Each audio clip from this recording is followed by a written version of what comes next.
In these uncertain economic times, you've got to do whatever you can to save money. One of our biggest expenses can be our cars, especially when unexpected repair bills hit. Not anymore. If you own a vehicle with less than 130,000 miles, is less than 12 years old, has a warranty about to expire, or even no warranty at all, you could stop paying for car repairs. Roadside assistance, towing, and rental coverage are all included. Don't wait for the next repair. Make one free call right now to see if you qualify. If your vehicle is less than 12 years old, has less than 130,000 miles, even if it's out of warranty, paying for car repairs can become a thing of the past. Call us right now and get your car protected before your next repair bill hits. Get protection and no more repair bills. Call 800-696-1030. Again, 800-696-1030. That's 800-696-1030. 800-696-1030. For our own cause, we got a pen and telephone to bypass all the laws. Alright folks, this is Rick Robinson with you. I want to tell you about some friends of mine from a company called Security Enforcement Specialists. When I ran my security agency for 12 years, I worked with one of these partners on a daily basis. He's been involved in this agency now, and with his other partner, they do have over 30 years of experience in the private security industry. If you own a business and you need someone to keep you or your customers or residents safe, then I highly recommend contacting Security Enforcement Specialists today.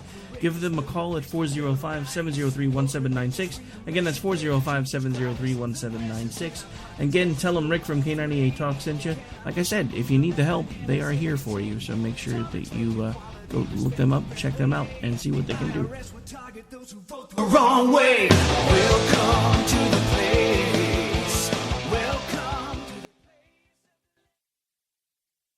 Joe had huge problems with the IRS. I knew it was coming. I hadn't filed taxes since 1990. All the IRS letters coming in added up to a nightmare. To get up to like $68,000, my heart started beating fast. It's like, there's no way, man. I mean, I ain't going to be able to do this. Then they stopped his paycheck. So that's when I started making phone calls and found U.S. Tax Shield. U.S. Tax Shield went to work immediately. They just took the bull by the horns. What blew my mind is he called the IRS right then and there. So why is U.S. Tax Shield A+ rated with the Better Business Bureau? Joe knows. They saved me a ridiculous amount of money. If you owe more than $10,000 to the IRS or state, choose the company Joe chose, U.S. Tax Shield. It was the best decision I made. U.S. Tax Shield is the way to go. Life is good. Thank you, Lord.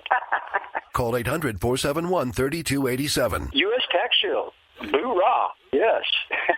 800-471-3287. 800-471-3287. The internet will never be the same. You're listening to K98Talk.com. Whoa! Good God, y'all. What is it good for? Absolutely. Now get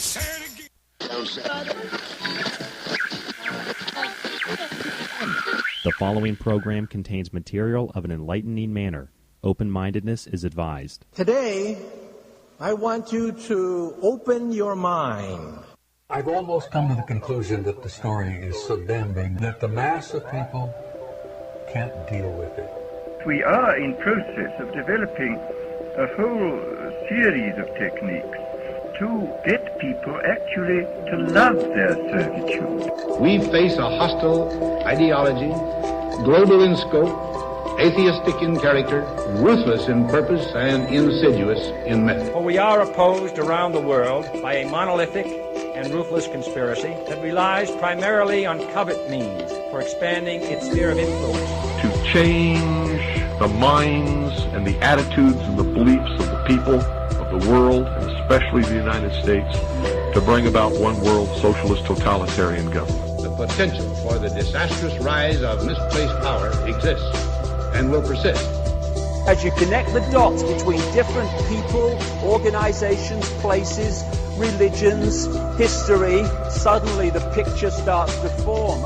You don't connect the dots. It's just a mass of what's all this about. The kingdom of God is within man, not one man nor a group of men, but in all men, in you. You, the people, have the power to make this life free and beautiful, to make this life a wonderful adventure. Someone born in the United States is not more special than someone born in Mexico. Someone who is white is not more special than someone who is black. They're just vehicles for the consciousness to experience. brutes have risen to power, but they lie. They do not fulfill that promise. They never will. Dictators free themselves, but they enslave the people. War is peace. Freedom is slavery. Ignorance is strength. Humans as a species are prone to amnesia. Those who do not remember the past are doomed to repeat it. It is thus imperative that these all-important matters be thoroughly explored and not left up to blind faith. It's about time some of you got acquainted with the real hard truth.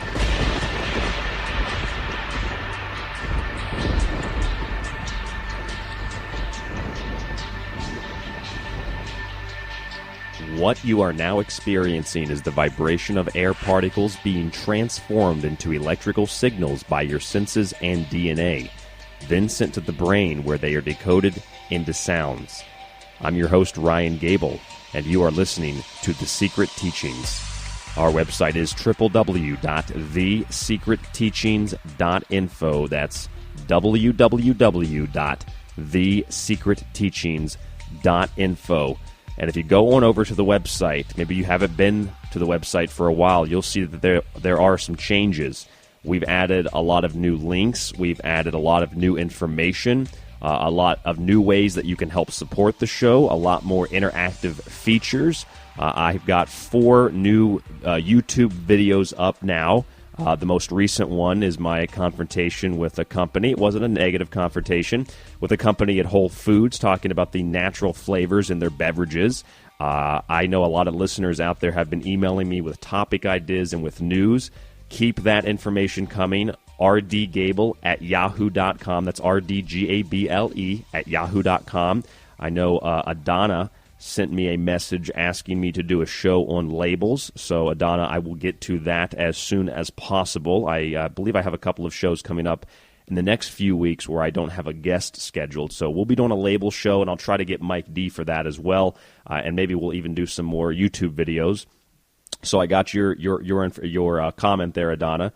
Also, I've got emails this week from Mondi Green, who sent me a great article that I guess you could say pertains to pollution / heavy metals / geoengineering. So I'll get to that. We've also got, we've got a bunch of news stories, but I really don't have a lot of time to get into them in the beginning of today's show. We have a guest coming on here in a little bit. He's pretty popular. Many Americans might not know about him, but his work has been published now for the first time in English. He's got a 5-book deal with our friend Brad Olson from CCC Publishing. Brad Olson, the author of the Esoteric Book Series. He was on a few weeks ago to talk about Morgellons disease, and he was brave enough, amongst what I'm sure is a lot of ridicule, to publish this book, Pope Francis, The Last Pope, ? And there's actually a question mark in there. That's the name of the new book by Leo Zagami. Many of you might have seen him in the United States on the Alex Jones show. They did a documentary talking about demonic possession and the criminal aspects of the Vatican. So he joins us here in a little bit. I think we've got about 90 minutes with him, and we'll be discussing all of that and much more. He supposedly has a big revelation about the Clintons as well, and I think he wrote a news article about that this week, about the Clintons, specifically Hillary Clinton receiving funding from directly from Islamic terrorist groups. So he'll tell us all about that. But we've got Leo Zagami today, author of Pope Francis, The Last Pope ? We've got news articles and comments from listeners, so I'll go through some of that. Again, thank you, Mondi Green, for sending me that news article. And again, Adana, I will get to the label show as soon as possible. Also, in the final hour of today's show, due to the fact that this was the week Pope Francis, or Jorge Bergoglio, his real name, the Jesuit Provenical of Argentina during the Dirty Wars, basically turning a blind eye due to the coalescence and the colluding in the crimes of the kidnapping of children during the process of national reorganization under the military junta, and the kidnapping of children and the selling of those children. The Catholic Church made billions and billions of dollars, and this international network that we'll talk with Leo about in the interview, we'll talk more about this pedophile network. And of course, you know, I've discussed this for months. And it seems like the more often I discuss it, there seems to be this fracture in our listenership. So I want everybody to understand that when I talk about these massive pedophile networks, when I talk about the Vatican, I'm not attacking a religion. I'm not attacking you as a person for being Catholic or for being Christian or for being Muslim. I'm not attacking anybody's religion. What I'm telling you, just like when we talk about Zionism, I'm not attacking Jewish people. I don't have a swastika. I actually have one of those old German flags, memorabilia kind of thing, but I don't have a swastika tattooed on my skin. I don't have a Hugo Boss uniform. I don't have a shaved head. When we talk about Zionism, we're talking about how the Jewish people are actually victims of a political movement.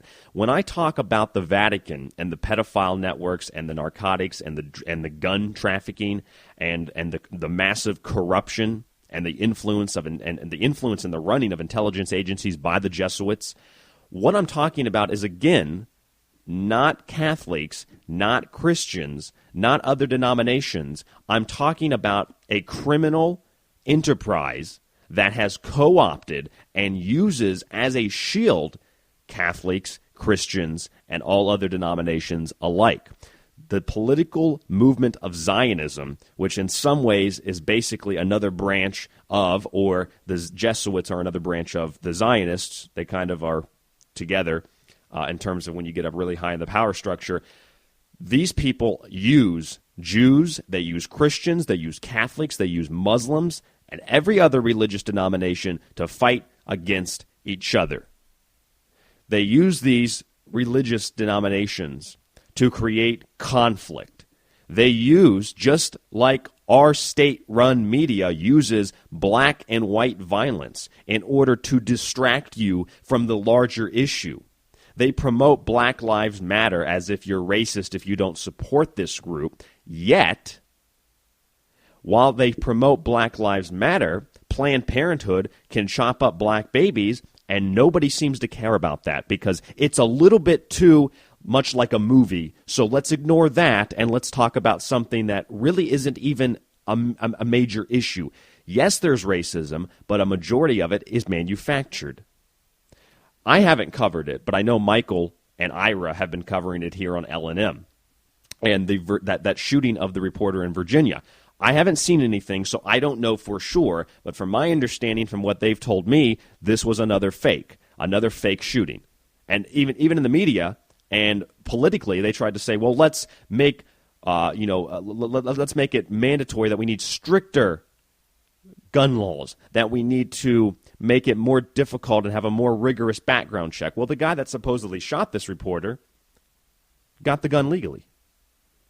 That's not even the point of what I want to get into today. But what I want to say is that when we talk about Zionism, we're not talking about the Jewish people. We're talking about the Jewish people being used as a shield for a political movement. When I talk about the corruption in the Catholic Church, when I talk about the Vatican, when I talk about the false prophets, we're talking about the false prophets. We're talking about the Vatican, a criminal enterprise, an international criminal body, according not to me, but to the ICLCJ, the International Common Law Court of Justice out of Brussels, that this is a criminal body that uses these religious teachings as a shield.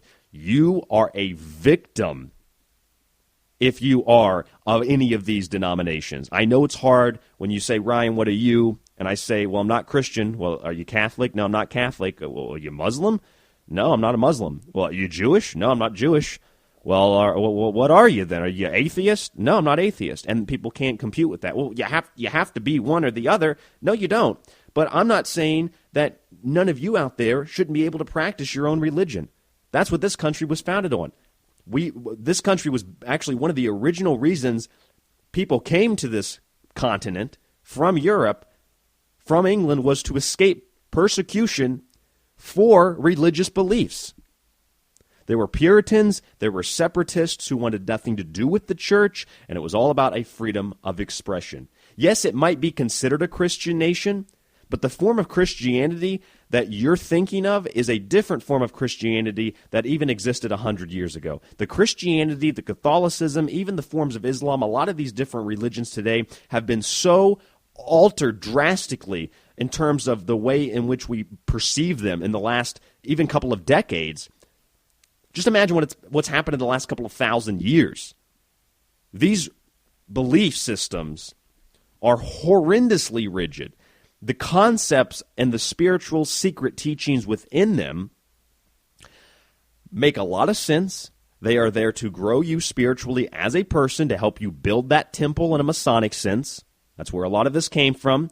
Jesus was one of the first Masons. They dressed in the white robes. They practiced ritual bathing, baptism. He was a member of the Essene community. They lived poor.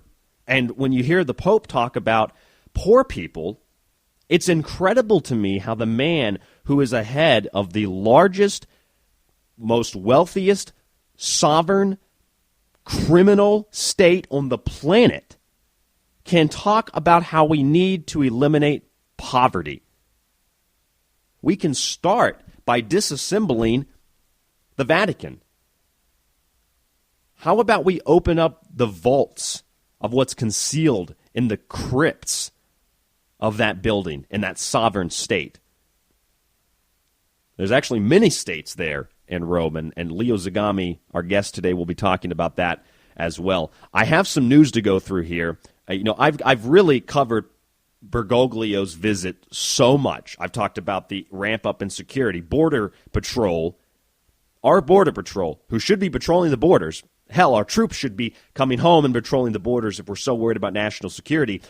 Our Border Patrol is ordered to protect the Pope during his visit. We're spending probably billions of dollars on security for this man, a criminal who has an arrest warrant out for his arrest. I have the arrest warrant right here. If I can dig it out of my stack of news here. I have the arrest warrant. The arrest warrant is a bench warrant order for the immediate arrest of Jorge Mario Bergoglio, a.k.a. Pope Francis, Pontiff of the Church of Rome, issued on August 1st, 2013 by the ICLCJ Sheriff's Office, sent to United States authorities prior to Bergoglio's visit, prior to the increased ramp-up of security. The point is, there's an arrest warrant out for his arrest. We pay billions of dollars for this foreign, sovereign, not really sovereign, but politically sovereign state leader to come to our country and then lecture us about climate change. And that's the first article I have. When Pope Francis came on Wednesday and he talked about climate change at the White House, here's what happened. I'll read you this article from Yahoo News. The White House mustered all its pageantry it had to offer, which makes us as a country just sound like garbage. We had to muster pageantry to keep up with the image of the Pope. It had to offer as the Pope arrived at the White House before an adoring crowd of thousands in a nation that seemingly cannot get enough of the humble pontiff, yes, very humble, who is rejuvenating American Catholicism while giving heartburn to some of its conservatives. He is a puppet like Obama. It looks like he's a different kind of pope. He's offering all of these different opinions that are much more liberal, if you will, in a sense. Speaking in a soft voice and halting English, Francis delivered a firm message against those who doubt the science of climate change. Why is a foreign dignitary coming to our country and telling us about climate change? Then the man goes on to say, he says this, quote, demands on our part a serious, he relates this to climate change demands on our part a serious and responsible recognition, end quote, paraphrase of what awaits today's children. You're so worried about the children, Pope Francis. You're so worried about the children, Mr. Bergoglio. You're so worried about the children, a man who was convicted of crimes against humanity by the International Common Law Court of Justice. He's so worried about the children.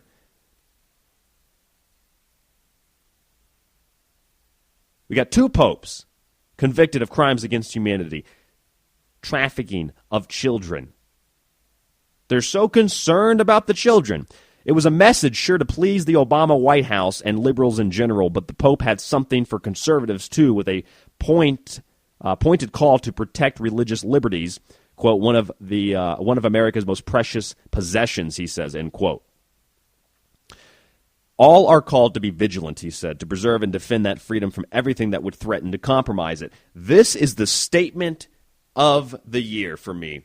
He says all are called to be vigilant, to preserve and defend that freedom from everything that would threaten to compromise it.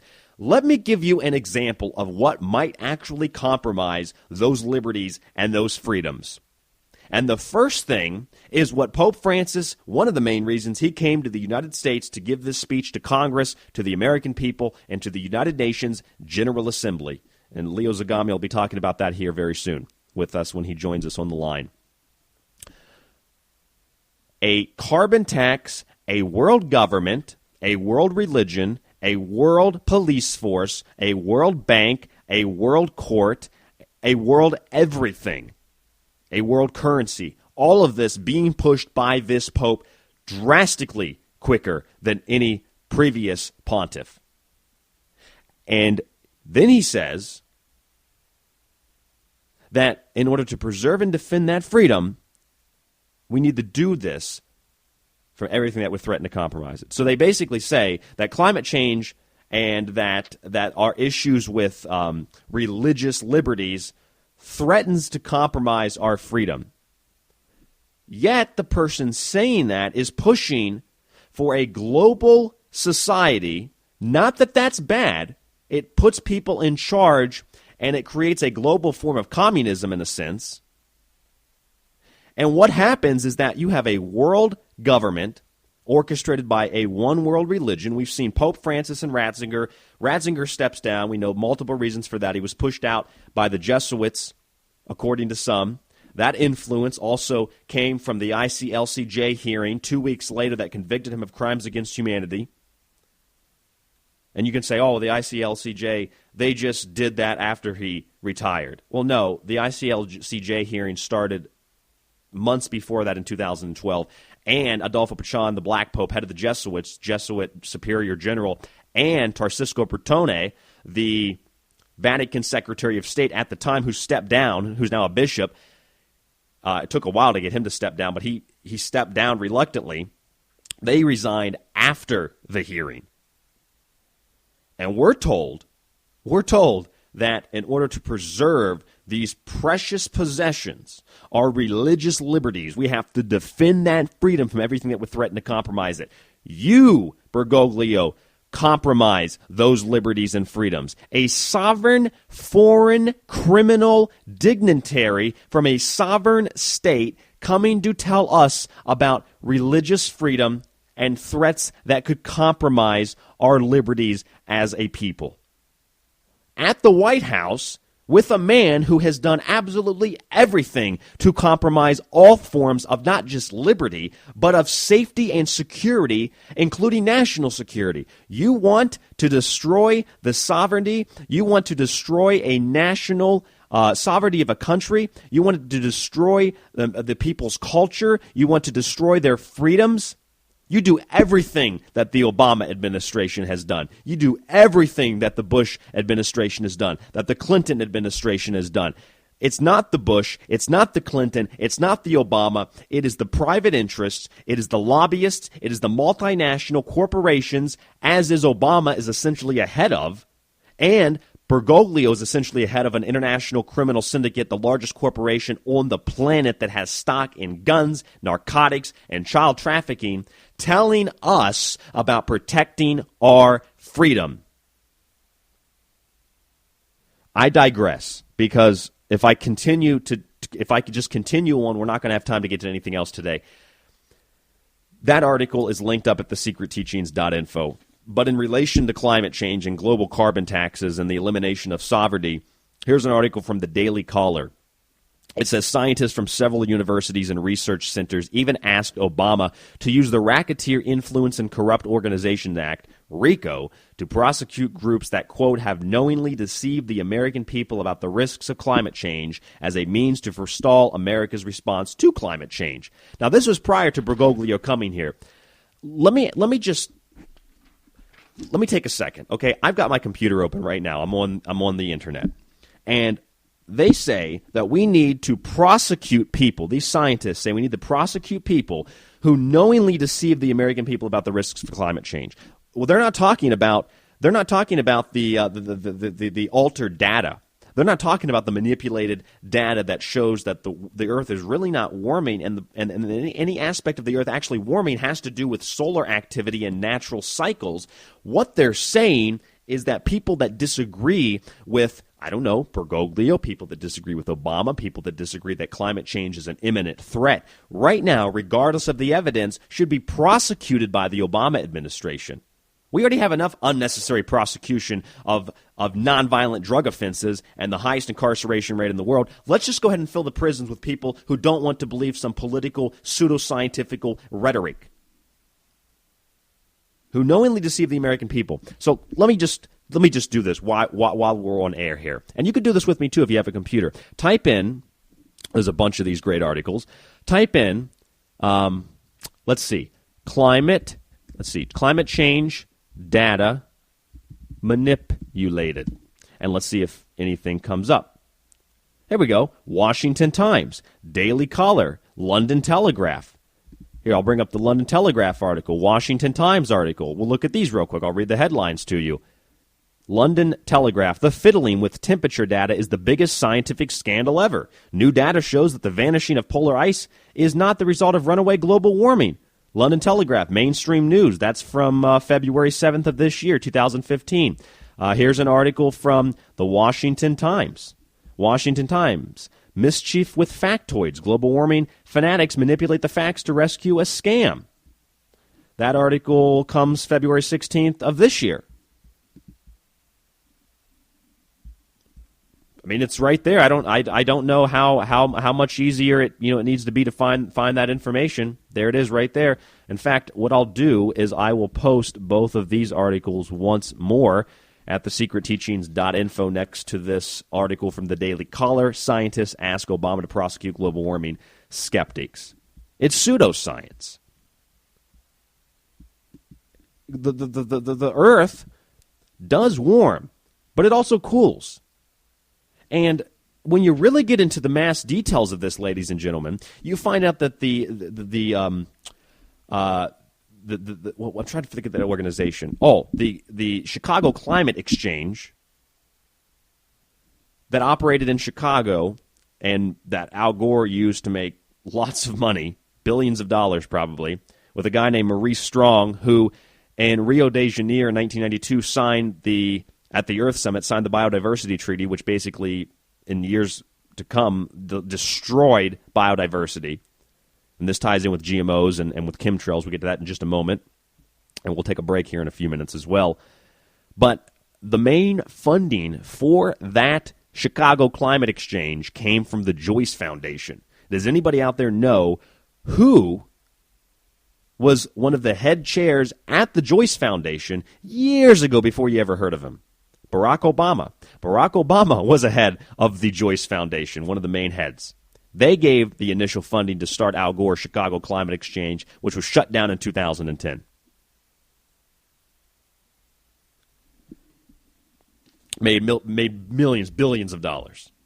And the Pope's talking about climate change while he flies here with probably 500 security officers, bishops, pedophile clergy members. They probably got planes full of kids. Or maybe they don't need kids. Maybe they don't need kids to come here. Maybe they just come here and they take the kids. Because you got Catholic schools in Pennsylvania, where we reported a couple of weeks ago, that parents didn't have access to their kids. You got witnesses that say the Indian reservation in Arizona, get this, you'll never believe this, the Gila Indian Reservation in Arizona, kids were kidnapped to be used in sacrificial rituals during the Pope's visit. Now, don't you find that a little bit strange that the Gila Indian Reservation was selected, and Gila happens to be the scientific abbreviation of glial, which is the cell that is extracted from the brain of an aborted baby to be used in scientific experimentation. Do you find it strange that George Bush, the father, who was really ahead of the Reagan administration, served basically 2 terms as president, a Knight of Columbus under the Central Intelligence Agency, which ties in with the Jesuits and the Vatican. This man basically made it illegal to have funding for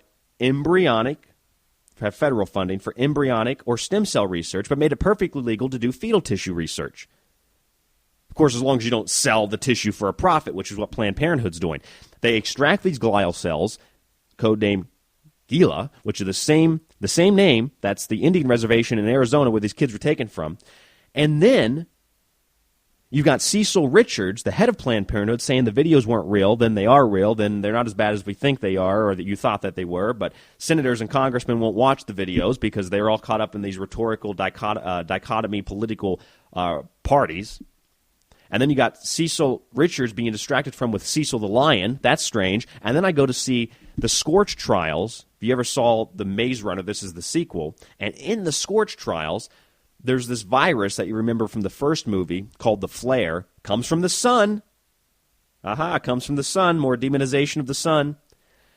And what happens is that this virus creates this mutation, and it causes people to basically lose sense of their ability to contain their aggression. They become very violent, almost kind of like zombies.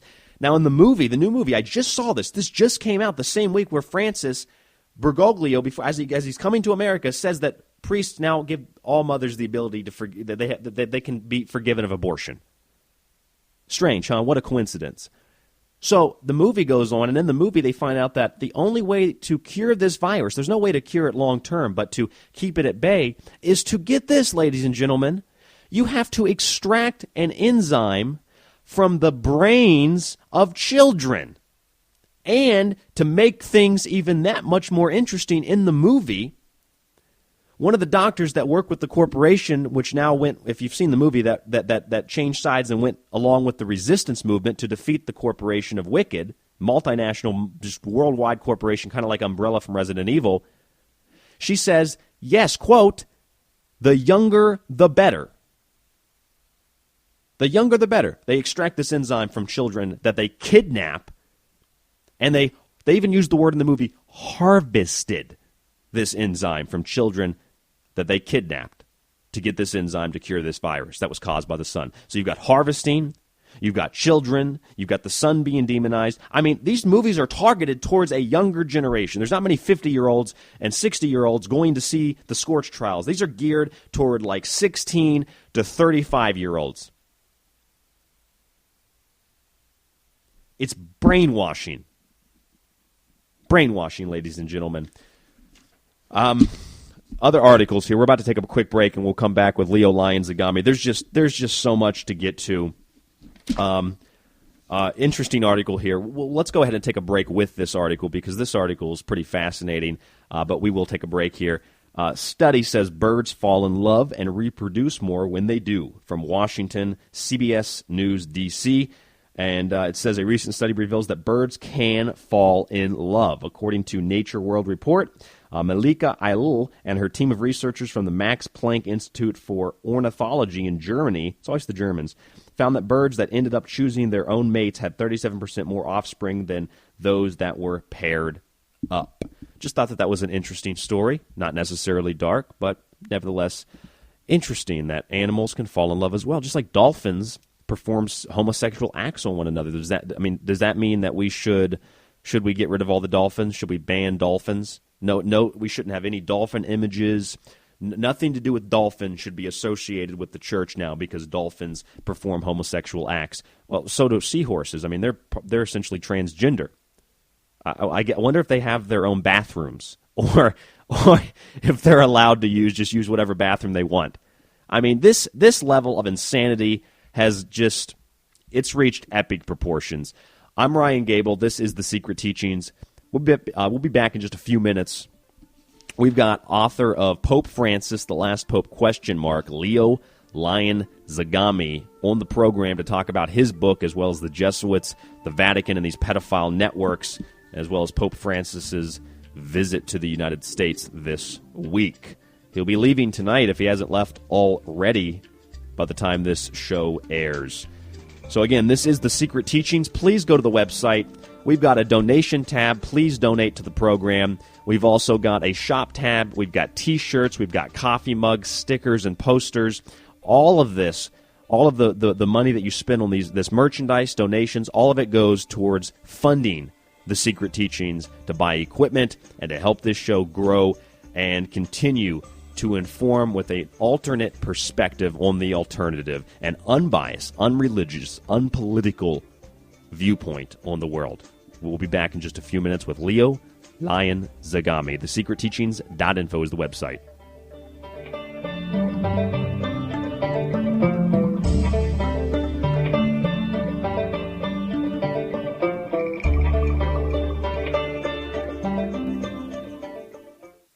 You are listening to The Secret Teachings with host Ryan Gable. Do you enjoy The Secret Teachings? Well, now you have the opportunity to help inform others while supporting the program by purchasing our newly available T-shirts, both for men and women, along with other merchandise by visiting thesecretteachings.info and clicking the shop tab. We have posters, stickers, and a variety of coffee mugs and cups that you can also use for tea. Whether you spark conversation with the Secret Teachings T-shirts or you want to decorate your home with an awesome poster, just visit thesecretteachings.info and click the store tab. We have what you need and what you want at thesecretteachings.info, so start shopping, start informing, and start supporting the broadcast at thesecretteachings.info. I'm Ryan Gable, and as always, thank you for your support.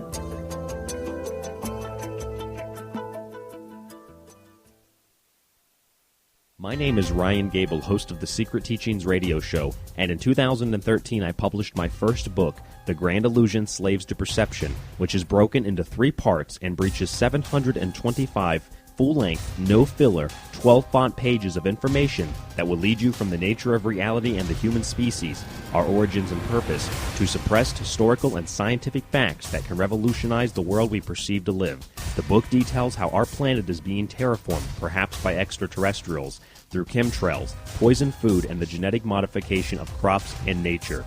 The content then flows through a history of finance, a form of modern-day slavery, and leads us into the detailed arena of occultism through secret societies, symbols, and mass satanic sacrifices from September 11th to the 2012 London Olympics. It provides highly unique points of view on the paranormal, political issues, health and vaccines, and weaves together hundreds of families linked by blood throughout the few corporations that control the world. If you want an in-depth but easy-to-understand book for both novices and experts alike, The Grand Illusion Slaves to Perception is the book you want.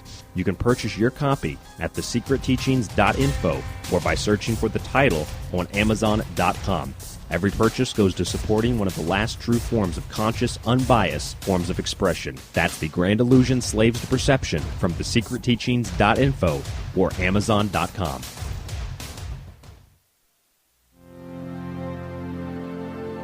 Open Eyes seeks out the heart of matters, looking for explanations in places that most other radio hosts refuse to go. No subject is forbidden, and nothing remains hidden. Listen to Open Eyes on the Late Night in the Midlands Radio Network, weekdays from 7 to 9 p.m. Open minds, open hearts, open eyes.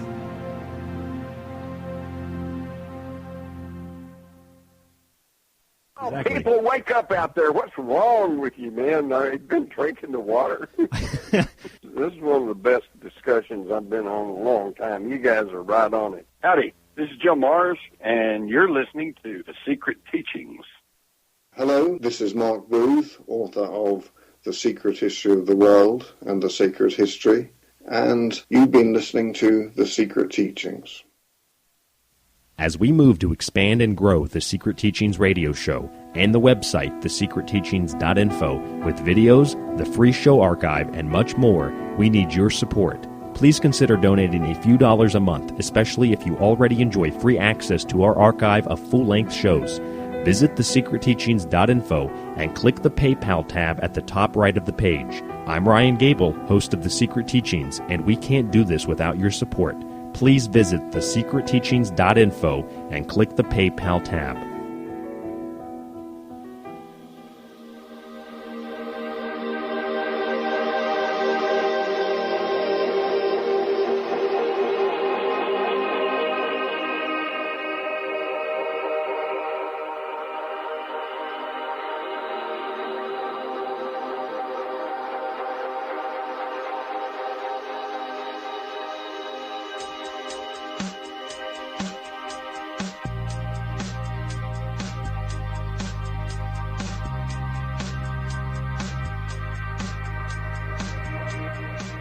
Welcome back to The Secret Teachings. I am your host, Ryan Gable.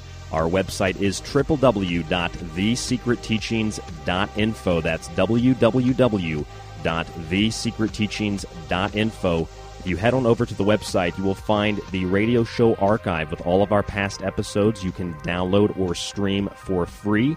You will also find links to both of my books, The Grand Illusion, Slaves to Perception, and False Prophets and the Lovers of Children. As the website continues to change, we also have a bunch of other stuff up there, including insider videos, top news stories, and a new Secret Teachings store. As always, there is the guest tab, which will give you a full list of all of our guests, including links to their websites, a short biography, and typically a photograph if they provide one for us. Today on the program, we're going to be talking to Leo Zagami. And there is so much going on in the mainstream media, the alternative media. There's so much going on in the world. Pope Francis, a.k.a. the Fixer, Jorge Bergoglio of Argentina, the Popple, in America this week. And he is canonizing a genocidal missionary on the 23rd of September, a man who blatantly committed genocide, a man who supposedly the Vatican actually admires. We've got the United States government and other governments training top ISIS officials. We've got the banning of language across the United States. We've got a eugenics movement to dominate the human race and dehumanize everybody under vaccines, GMOs, under the guise of helping people. We've got rampant pedophilia, Planned Parenthood chopping up body parts and selling them. We've got witnesses that say children were kidnapped from the Gila Indian Reservation in Arizona to be used in a key ritual during Jorge Bergoglio's visit. And Gila is actually an abbreviation of the glial cells extracted from aborted babies at Planned Parenthood that are used in research programs. Then Francis, Bergoglio, the Pope, says all mothers are forgiven of abortion at the same time. There's an arrest warrant out for his arrest. There's just so much going on, and our guest today knows about most of this and much more. He is the author of Pope Francis, The Last Pope, with a question mark, the subtitle, Money Masons and Occultism in Decline of the Catholic Church. Now, his publisher is CCC Publishing, which is headed by our good friend and frequent guest, Brad Olson. But anyway, Leo Zagami, our guest today.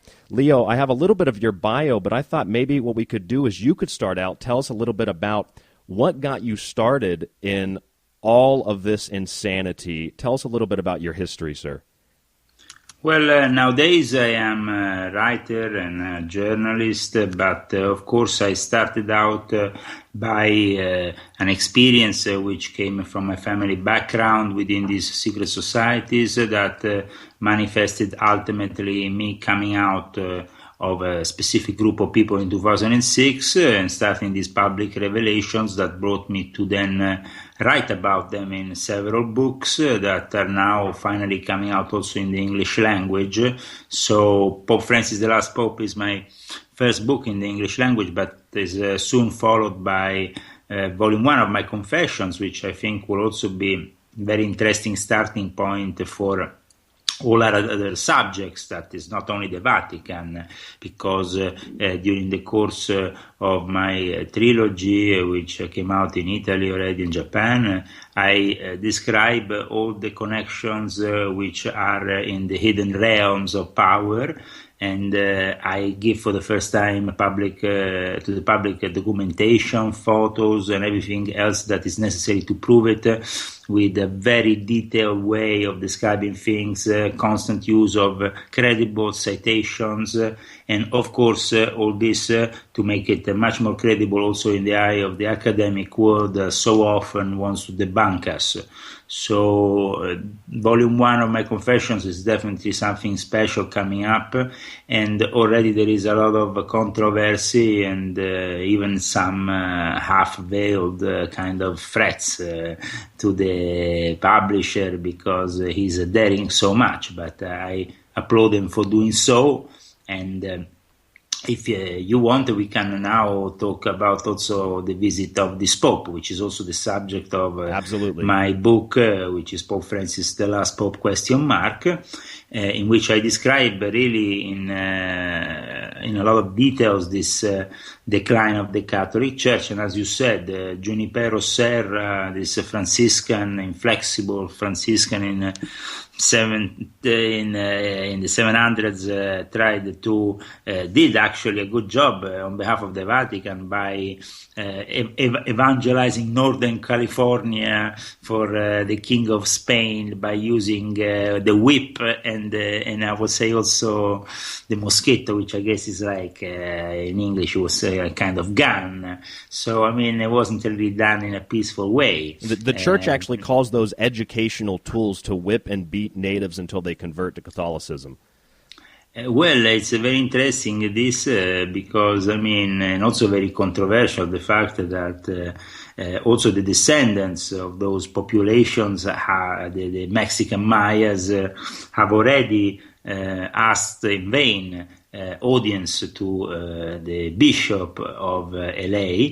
And so, I mean, of course, we see for the first time this Pope acting specifically for the mondialist, for the New World Order, without really being the Pope that the propaganda wants you to believe, this guy, fantastic guy who will come in the help of the poor people. Because here, I mean, I think especially in Italy, we don't understand how bad Junipero Serra, the monster of the missions, as he was known, is definitely no saint. So I mean, there is a lot of controversy over this, and I think why do you think that they would basically admit that? Because what they said, Leo, was that he was, quote, a man of his time, which is kind of an open form of admittance that, yes, he committed genocide, but that's kind of policy even to today. Why do you think they would still canonize this man, even though they basically admit that he did commit genocide? Because for them, he did his job, which is to convert, even if forcibly, those areas to Catholicism, and to then bring their own, monasteries, churches, and so on. So, I mean, he did this is, I think is very interesting, because by choosing this particular guy, Pope Francis is demonstrating to the U.S. That he is not willing to compromise with his supposed faith, and that maybe he's even willing to use force at one point in order to force his ideas, because this is not justifiable to nominate such a controversial person, if not because it's connected to pure power. And power is very important, of course, because he was called the Conquistador Saint, Junipero Serra. So I think that really sums it all up in regards to their choice of canonization. But also we have to understand that the morning after he will address in a joint meeting the United States Congress. That's also another unprecedented move. And then there will be, of course, a visit to St. Patrick. I mean, all this is a big theater, is a big show that will end up with him going on the 25th to the United Nations, address the United Nations General Assembly, when we perfectly know that the Committee of the United Nations has condemned the Vatican for the fact they have lacked in protecting really the children, all the children that were put in the care of the Catholic Church, and so often we have seen raped.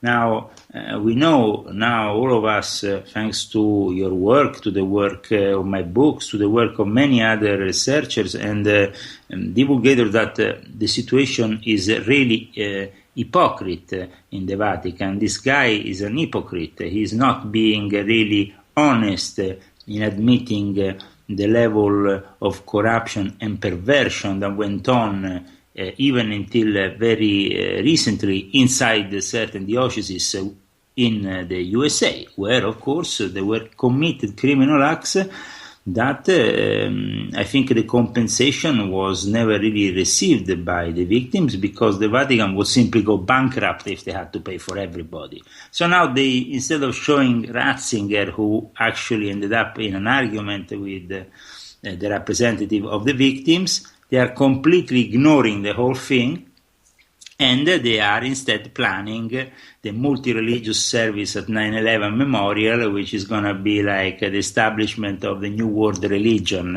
in tabula rasa, you know. Well, isn't that what he's doing when he goes to the UN General Assembly? He's basically lecturing not just the UN, but also the United States Congress on a matter of climate change and pushing global carbon taxes and world government, world courts, world religion.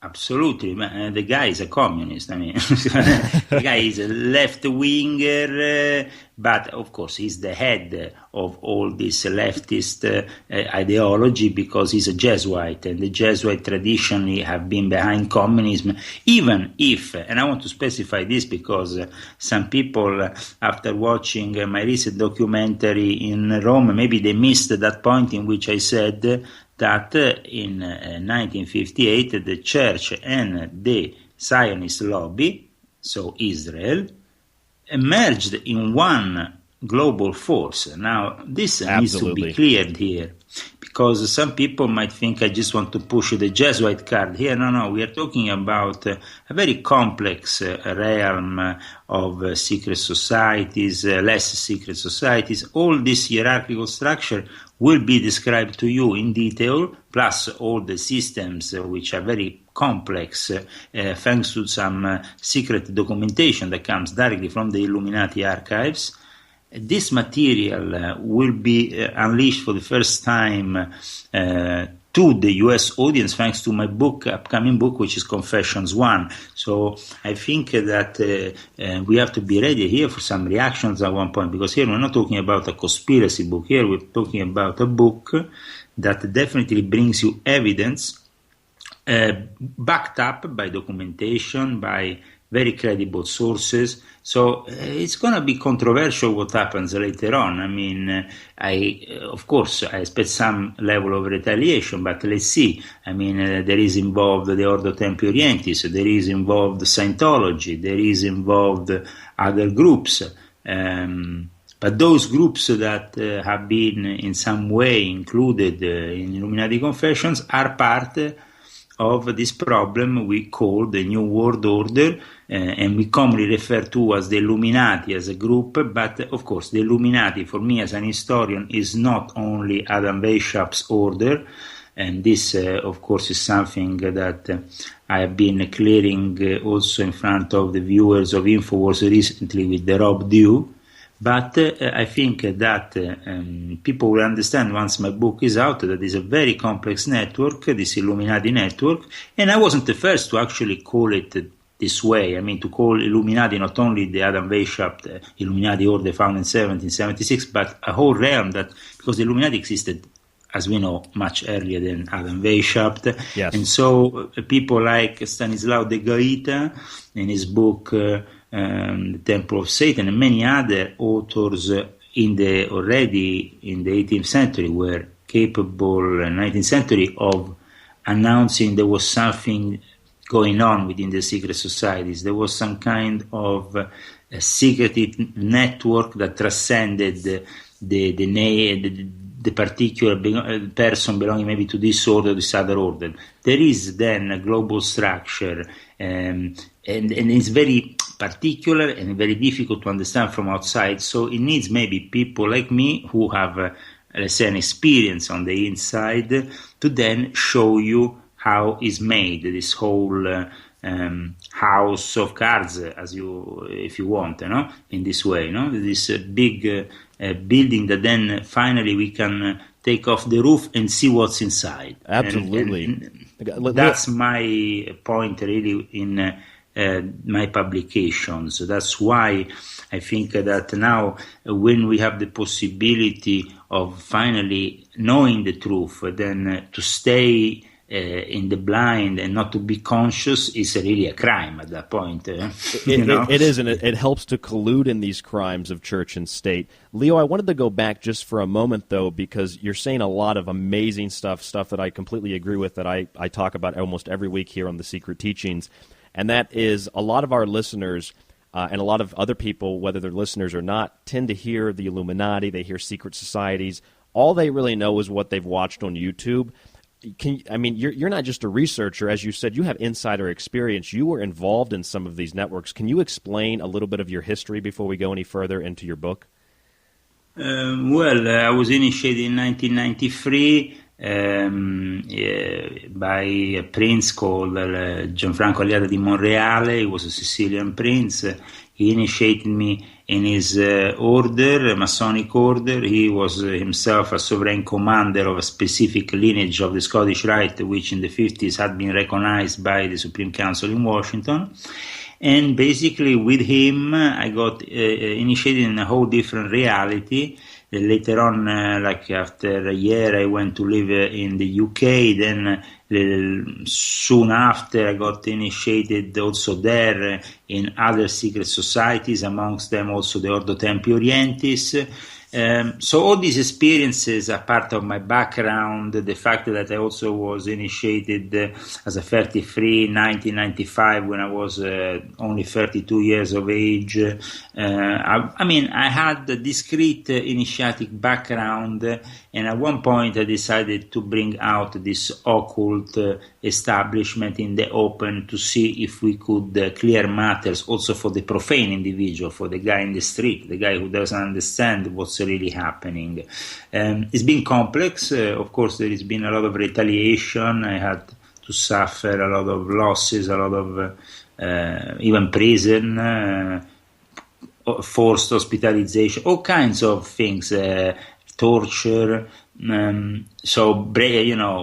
Really violent arrest, and accused of espionage even. So accused of espionage in a NATO country like Norway, and so I think this is my background, and I gave you pretty much a detailed explanation. Then What I'm doing nowadays is just using my experience to advise also others, but mostly I also carry on the work of my order, which is for my protection, but also for the order is built on my teachings, on my books. Now, of course, you only have one book in the English language, and I must say, and I want to tell all the listeners that probably Pope Francis the Last Pope is my shortest book, my very small book compared to all the others that are coming up. So I think that you're going to have definitely a lot to study to then understand what kind of path we, as Illuminati of the good side, if you want to say, as real initiates of the Western initiatic societies, would like to improve and really try to detox the whole system from this materialism, this corruption, these satanic links that always seem to bring to the same place, which is also pedophilia and all kinds of terrible things. And of course, as I said, my revelations have not gone unnoticed from the enemy, so I had to pay at times the consequences. But I'm happy now to be able to have a clear perspective of the whole system and be able to give at least my own perspective from a different point of view, no? Right, absolutely, Leo. I actually got a chance to watch your documentary, Demonic Possession of the Vatican Exposed, Leo Zagami interview. That was up on Infowars.com. Really awesome, lots of information, just like an onslaught of information. And for the book, Pope Francis the Last Pope, you kind of said it's, you lay out this information kind of for the layman who hasn't really been initiated or hasn't really studied this for a long time. And I think that's great. And I think that the more and more we can begin to understand the, I guess you could say, the quote-unquote good side of that Illuminati, we realize that everything's not so dark and everything's not so sinister. When people typically think about this information or they hear Illuminati, they usually run in the other direction and they think demonic, they think satanic. There is a branch to it, which is where you're coming from and trying to expose, that is sort of satanic, if you want to use that terminology. And a lot of people try to blame one group over another. I would say that we... Go ahead. If we have to be clear, our branch is completely non-satanic. It's Christian. We have members also from Christian knighthoods in our order, but we are connected to the Orthodox Church and not the Catholic. Not Church. The Catholic Church. Now, what's the Jesuit influence? There is also, though, because in an ecumenical spirit, we have also conservative Catholics within the order, and members of important Catholic knighthoods, but they are conservative. Some of them are Lefebvrians, some of them are Sedevacantists, as they call them, and other specific traditional Catholics that, of course, support my act of revolution towards the good.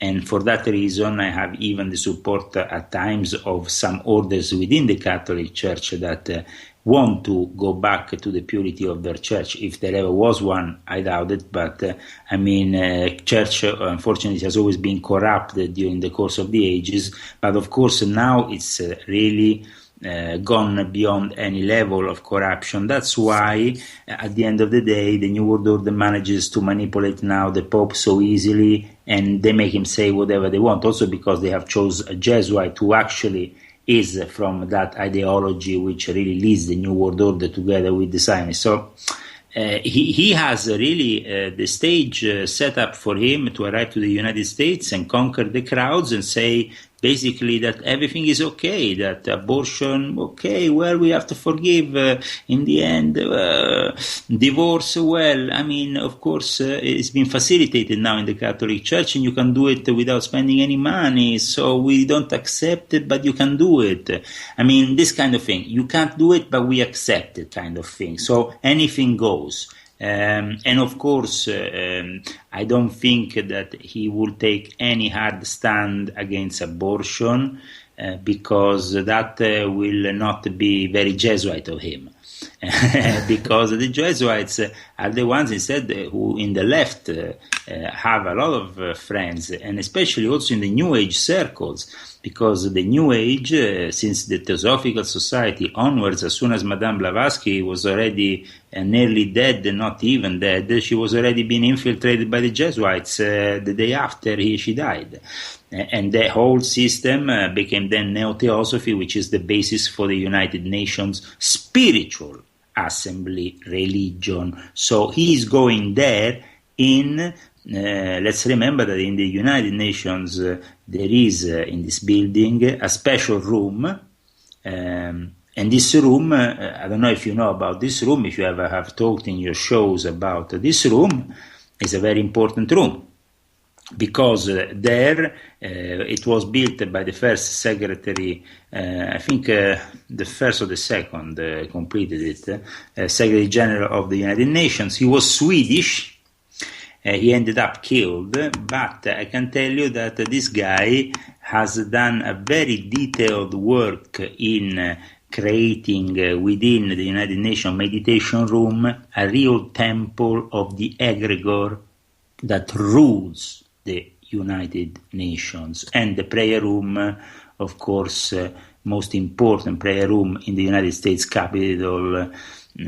Also, we know that is another thing, but here we are talking about the United States and we are talking also about the United Nations. The United Nations is overall really the creation of the New World Order that springs out of the land under which this building is built was donated by Rockefeller. I mean, we're talking here about the heart of the New World Order. So the Pope goes in the pulsating heart of the egregor of the New World Order. He will be there in this United Nations meditations room. In this of course, this room, known as the Room of Stillness, that was built under the direction of Dag Hammarskjöld, I think is emblematic because then he will craft from there the speech that will follow up in front of the assembly. I don't know if this will be showed or not, but all popes have been known to go to this particular room in which illumination is sought by really visiting something that hasn't a specific religious denomination. but is much more wide. It's this worldwide religion of the illuminated minds that self-identify themselves in the United Nations. What is the Jesuit influence in all of this? A lot of people put them as the very top. Some people put them in the middle. Where did what does their influence come in, Leo? The influence in all this is basically from the time they were founded in the heart of the Catholic faith, but at the same time by a guy like Ignazio Loyola who, yes, wanted to maybe take from where both the Knights Templars and also the Franciscans, the first Franciscans left, and wanted to create something that was very military orientated, and from there on build up a structure that became the intelligence structure of the Vatican. And as I said, then at one point they came more and more in a clash with the Zionists, the certain elements that didn't really like the Jesuits. At one point kicked them out of the Vatican. Let's not forget that they were kicked out of the Vatican. But they managed to come back in, and then at that point also later on they allied very easily through Freemasonry, also as a medium with the Zionists, with the Jewish lobby. They are one. The Pope, when he meets with his brothers from B'nai Brit, he's one. So he's like, there is during the Illuminati period where Adam Weishaupt was activating his lodges, also because he was inspired by the Jesuits, and at the top he was actually doing a favor to the Jesuits.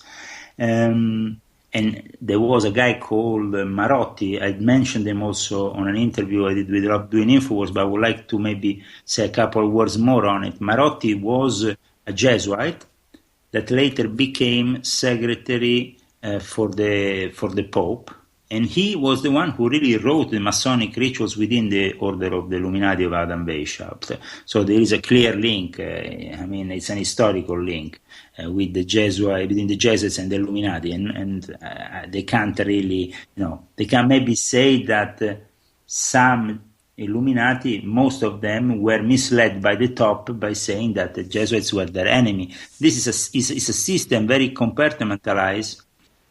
So I think that in this context of the Pope's visit, going back to his visit to the United Nations building, it's very important also the fact that he is called Francis, like St. Francis of Assisi.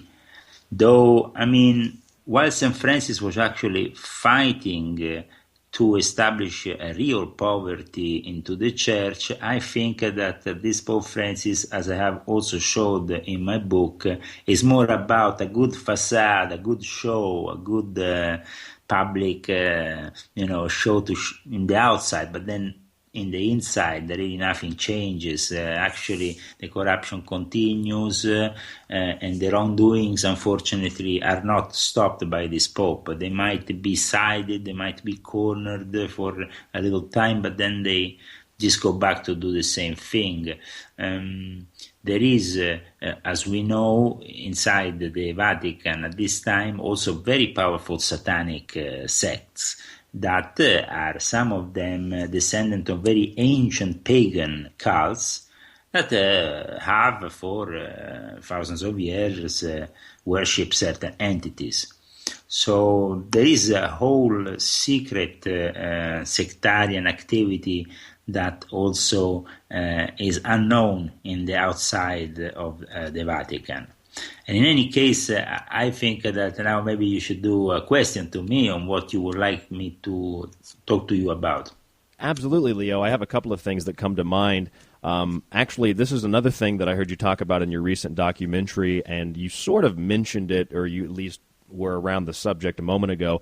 The resignation of Pope Benedict, or Pope Ratzinger, as many people know him, it coincided with not only an International Common Law Court of Justice trial which convicted him of crimes against humanity, but it also coincided with a major investigation into, I actually have an article here from the London Telegraph, papal resignation linked to inquiry into Vatican gay officials, says paper. And I heard you talking about how the Jesuits might have pushed out Ratzinger in order to bring in... No, it's not might. There is been a month ago... So this is a provable fact. This is a fact confirmed by an assistant of Cardinal Martini, who died in the middle of July, leaving a testimony of this, saying that during the meeting of the worldwide meeting of the families, like the one he's having in the U.S. this year, during his visit, Cardinal Martini went to him and said, "It's about time you resign, because the situation is just too much this way. We have to restructure the church." And Cardinal Martini was a Jesuit, so he was basically threatening Ratzinger, saying, "The Jesuits have this and that on you. Get out of there, because we have to take over the show."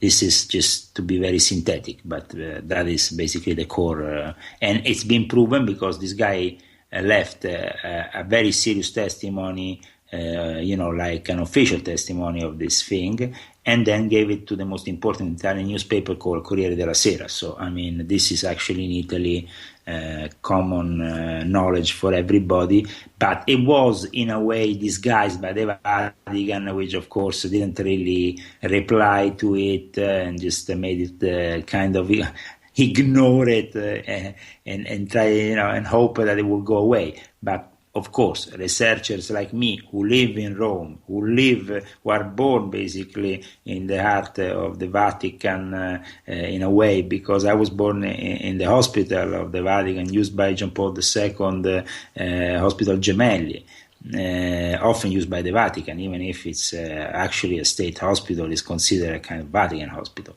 And so I was born in this whole show of the Vatican. I know it really like I know my pockets, and it was really fun to bring around Alex, who finally has understood the importance of this evil setup in the world scene, in the world theater. And I'm really glad to InfoWars for what they have done, because they have been the first real media to cover what I've been discussing outside of Italy. And even in Italy, such things, when they were covered, they were immediately censored, like it happened in that report I was citing of TV La Sette, the 7 network, which had a specific show, and after 2 days, when they had to, at one point, actually publicly apologize through their news channel to the Vatican. I mean, it was just unreal, the level of probably blackmail that the TV station had to suffer after they actually exposed that there was a big pedophile network that went all the way up to the Master of Ceremony of the Vatican called Monsignor Camaldo, known with the code name Jessica. And then together with him, there's another guy who is the Bishop of Tivoli called Monsignor Parmigiani. And they were both denounced by a priest. This priest later was actually arrested for defamation, just probably a month after the show went on the air, and he was never seen again. So, I mean, we're talking here about a very serious structure that doesn't really stop in front of anyone. So I understood, when I see on the internet comments on this documentary, say, well, how is Zagami capable of doing with Alex Jones this kind of documentary and coming out alive? Well, I tell you, first of all, me and Alex were very clever in not getting the attentions of these people on us, and we took many precautions to not make anybody know what we were doing, the times we were doing it. And I tell you, we really did it very quickly, because if the attention of the intelligence in the Vatican and the Italian intelligence got on us, we would probably got in even more trouble than the one we already got when we were in that piazza, as you've seen. We were approached by the police. Yeah, that's right.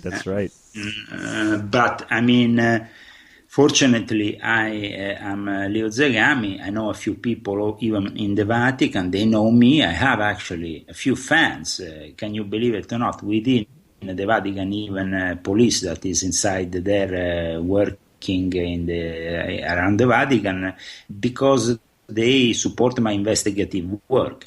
Of course, the police of Italy there doesn't count as much as the Vatican Swiss Guards or the Vatican security, because that's territory of the Vatican inside there, and the Italian police is not really allowed, if not on the area where me and Alex were, which is a kind of like a border area between Italy and the Vatican, that's why there is so many problems, also to film there. Yeah, I mean, I think in the documentary you showed how you basically stepped into another state by crossing that line. Yes, I mean there is states upon states, like I showed in this show. I also show not only the Vatican state, but also a state within the Vatican and Rome, which is another state which belongs to the Knights of the Holy Sepulchre. Like the Knights of Malta have their own territories upon the Aventino Hill, where they have an old Templar church, which was then taken over by the Knights of Malta and made their own territory. If you stay there, for example, filming, I have on the internet, on my Leo Zagami channel, some videos. I think I have one where I was actually on the Aventino Hill, and they don't actually come with the police there. They directly came with a big van of military. And they have their own private force, right? Their own. I mean, the Swiss Guard. No, it was like Italian military saying we are patrolling, on a foreign area, whatever. And it was like not a van, how you can say, a truck full of military, and they said you have 5 minutes to get out of here. And so I mean, they were pretty serious. I mean, because they had machine guns and they were military. I mean, on active duty. So I mean, so they have that influence all the way into the military that they're able to basically use as their private security force. Absolutely. Like I said to Alex, when these people, of course, take an oath, they take it to their grandmaster in the Vatican. They don't take it to to their own generals. The generals themselves love to have one of these crosses which symbolizes their members of one of those orders.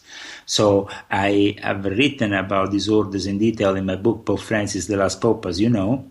And I've tried also for the first time and this is something that people will discover. I haven't talked about, probably you're the first one I talk about in detail about this thing, that in this book, as you know, there is also the witness of Knights of the Pope, which actually have given me not only this testimony of certain events, but they have put their own face, their own documentation to prove who they are, Knights of the Holy Sepulchre, and gave us some astounding testimony of how this Pope lives there in Santa Marta with these tasters who taste all his food because he's afraid of being poisoned by there is also within the Vatican this other faction which I talked about in the documentary with Alex, which is the gay lobby with the pink Pope, Cardinal Bertone. So I mean, all of this is starting to come out. I managed to do this immense work in translating material which was not available in the English language, in putting it together, in analyzing, in also finding the witness that could give me some information which is very reserved. And I think that in the end of the day, the book that I put together, which is Pope Francis the Last Pope, is a singular kind of book because it actually gives you for every single page, as you have noticed, many notes, citations that really bring you to credible sources. Sorry if I repeat myself sometimes on this credible sources thing, but it's very important.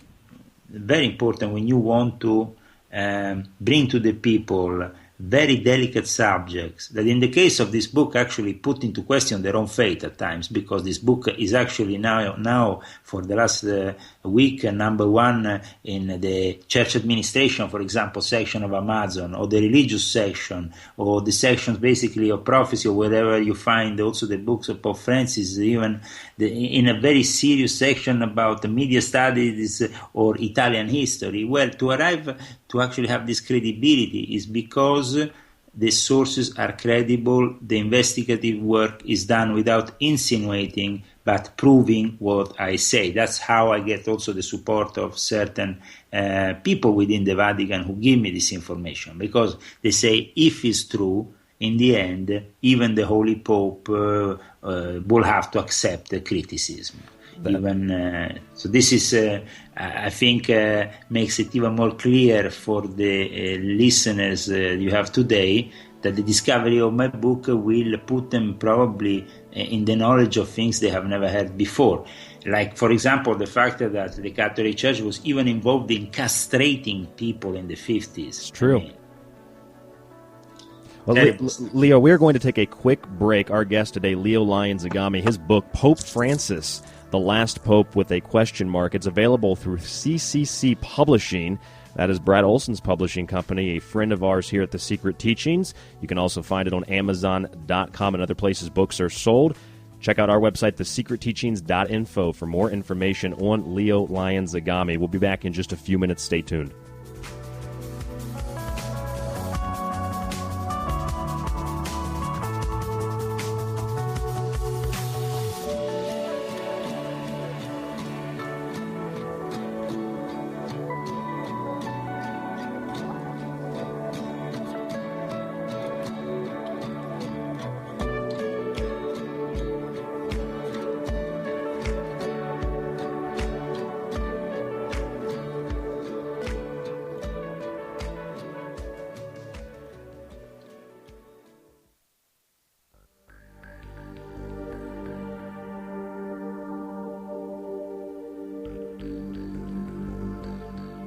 At The Secret Teachings, we are not a part of any group, label, and we do not attempt to fearmonger. Some of the topics we discuss may seem scary, so I advise you not to be afraid, but to be informed as we discuss current events and ancient history, astrotheology and symbolism, the paranormal and the occult, the esoteric, health, and much more. I am not here to tell you that what I say is truth, but to allow you to decide for yourself based on the evidence presented and the dots connected. Information is not negative. It is how you view it that determines the dimensional characteristics of either dual aspect of negativity or positivity. Try as you might, but no amount of disinformation, propaganda, rhetoric, or trolling will change the truth. The truth is the truth, regardless if the masses accept it as is, or if it is accepted by only 1 out of billions. It is no measure of health to be well adjusted to a profoundly sick society. For more information on airtimes and free downloads of past episodes of The Secret Teachings, you can visit www.thesecretteachings.info. That's thesecretteachings.info.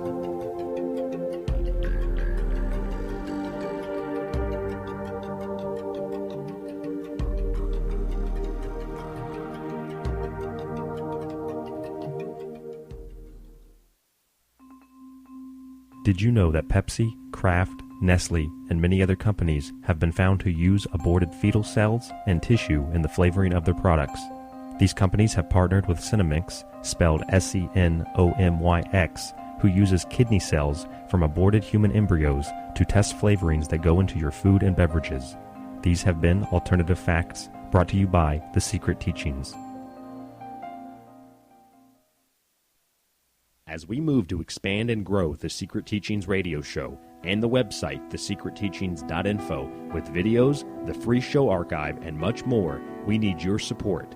Please consider donating a few dollars a month, especially if you already enjoy free access to our archive of full-length shows. Visit thesecretteachings.info and click the PayPal tab at the top right of the page. I'm Ryan Gable, host of The Secret Teachings, and we can't do this without your support. Please visit thesecretteachings.info and click the PayPal tab.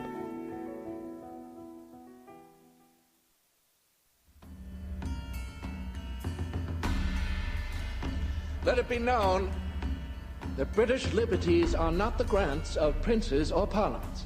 Many of our rights are inherent and essential, agreed on as maxims and established as preliminaries even before Parliament existed. We have a right to them, derived from our Maker. Our forefathers have earned and bought liberty for us at the expense of their ease, their estates, their pleasures, and their blood. Liberty is not built on the doctrine that a few nobles have a right to inherit the earth. No! It stands on this principle that the meanest and lowest of the people are, by the unalterable, indefeasible laws of God and nature, as well entitled to the benefit of the air to breathe, light to see, food to eat, and clothes to wear as the nobles or the king. That is liberty, and liberty will reign in America. But when a long train of abuses and usurpations, pursuing invariably the same object, evinces a design to reduce them under absolute despotism, it is their right, it is their duty to throw off such government and to provide new guards for their future security. You are listening to The Secret Teachings. Welcome back to The Secret Teachings. Our website is www.thesecretteachings.info. Our guest today, author of Pope Francis, The Last Pope, Money, Masons, and Occultism in the Decline of the Catholic Church, Leo Zagami. You can get his book from CCC Publishing, as well as Amazon.com and other places books are sold. You can find links to his information, a biography, and photos at thesecretteachings.info. Leo, let me go ahead and bring your volume back up here. Your book is Pope Francis, The Last Pope, Why did you choose that title with a question mark?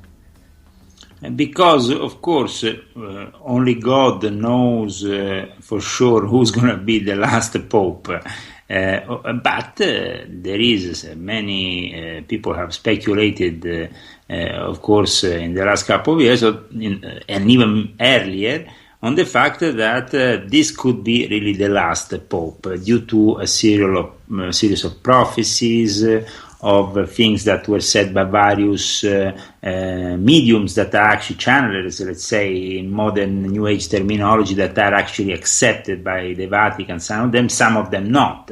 But are all part of prophecies that really seem to converge on this apocalyptic age in which we will have two popes.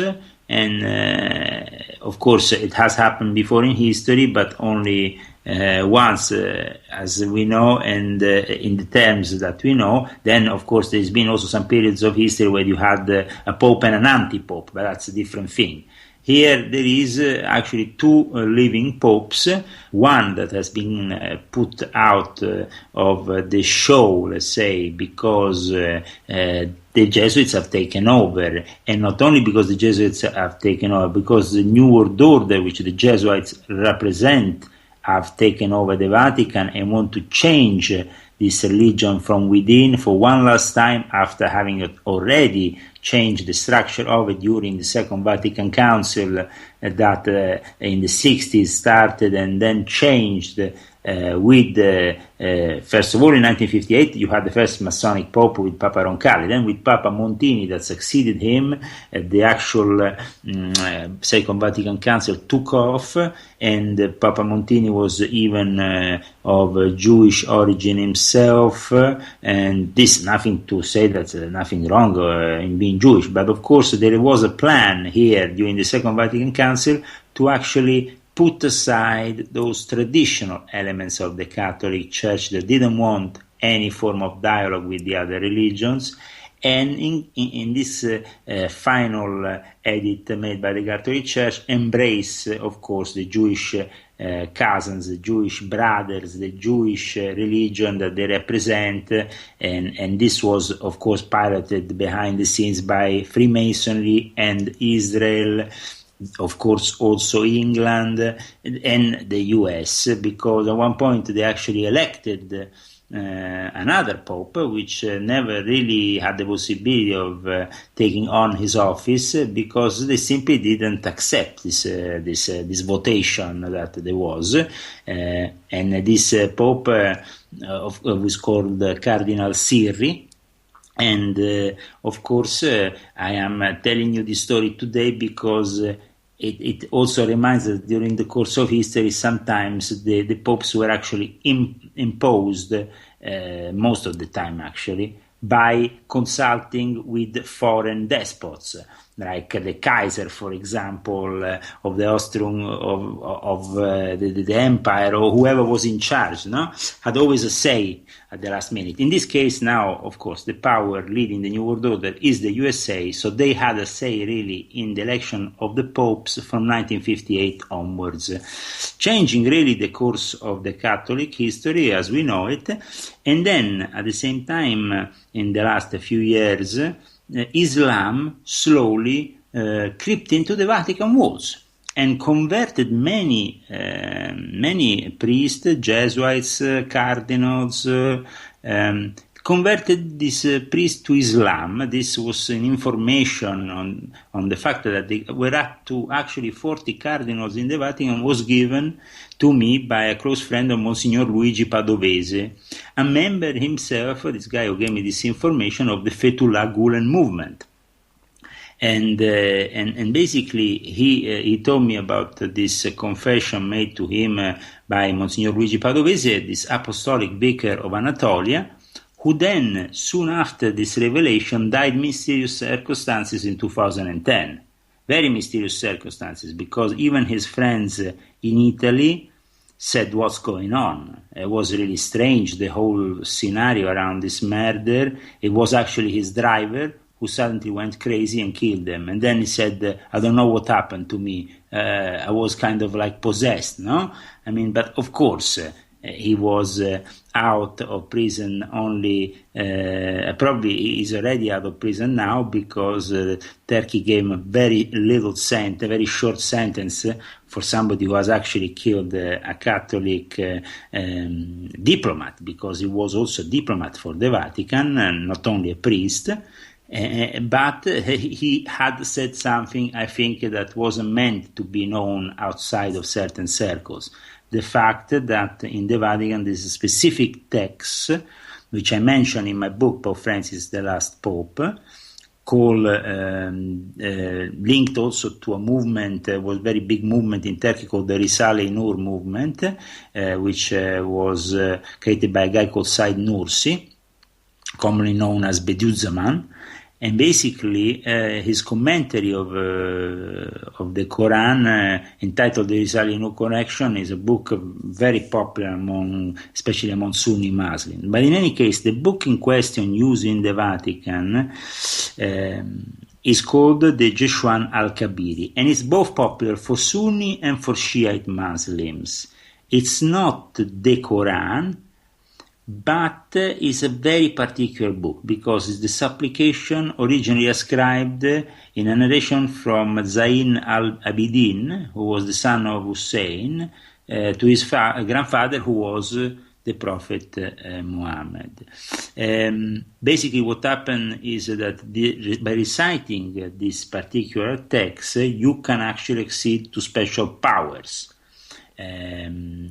of control against maybe your enemy, using also the influence of what are known as the jinn, that you can actually cast away, but you can also use to your own advantage if you recite this book in a certain way.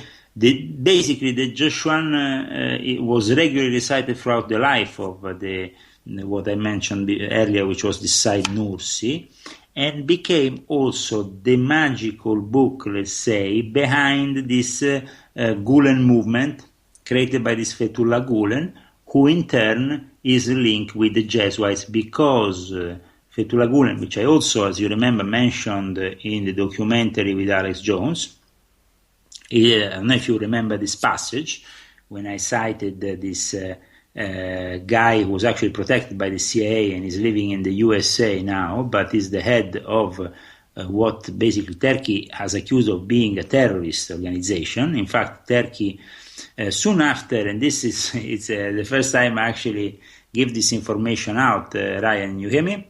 Absolutely, I do. Yeah, well, it's the first time I'm giving it out. It will be probably on Infowars in the form of an article later on. But basically this information is regarding something which I haven't really talked much about, but it's the connection with this Fethullah Gulen, the Jesuits, and then this Fethullah Gulen with with the Clintons, with Hillary Clinton. Interesting. So, and also in the funding of Hillary Clinton.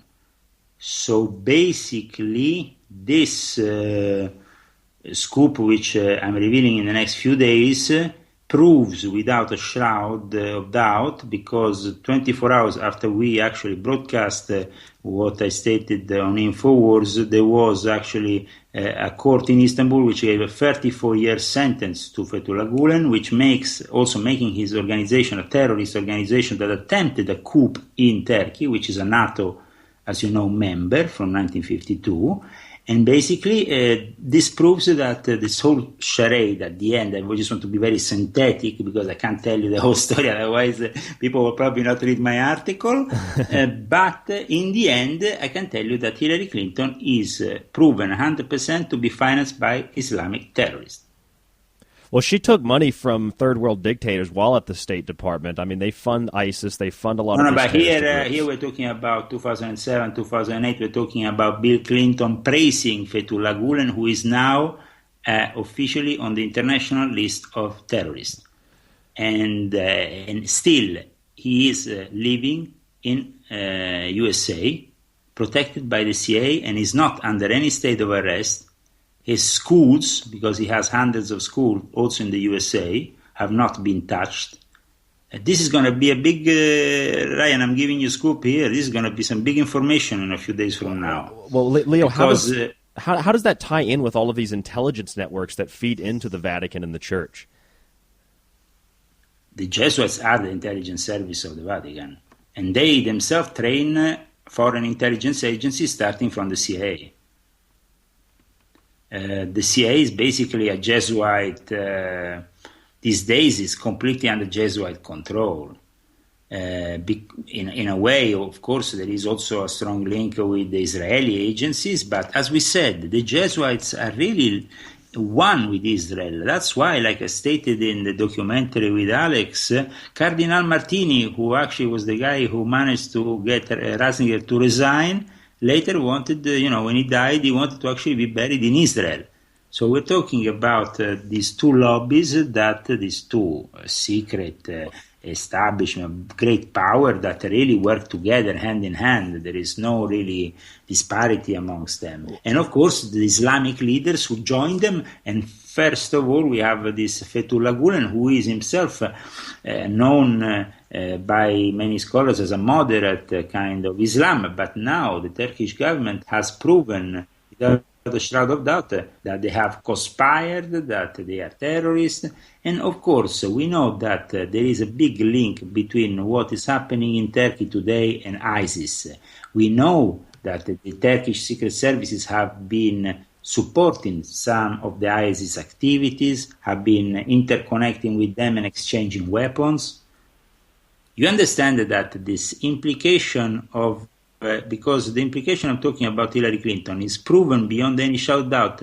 And actually, I give the list of people and the money they gave to Hillary. So here we're talking about hundreds of thousands of dollars. In one session, one afternoon in 2007, Hillary gathered $250,000 from Turkish businessmen belonging to the Gulen network.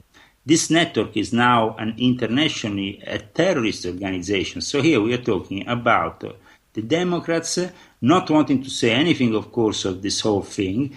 Fethullah Gulen at the moment is being tolerated and is there. Nobody is arresting him because he's a CIA asset.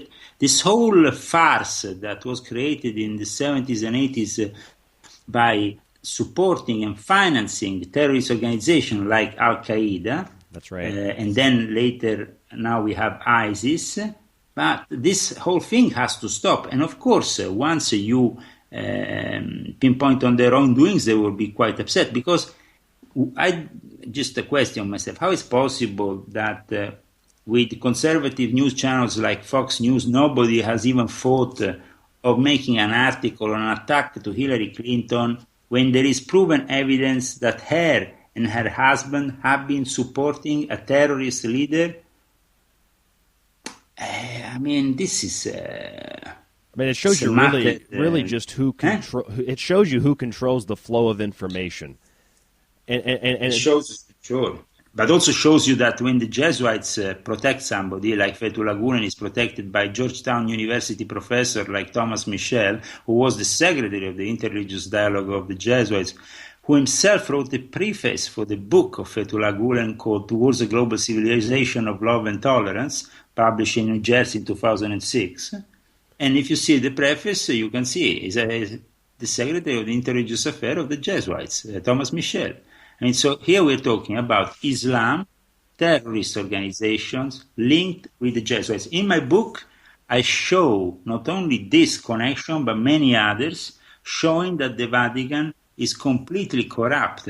And this Thomas Michel, who was the secretary of the Interreligious Affairs of the Jesuits, now has retired in Turkey and actually apparently lives as a Muslim, complete Muslim.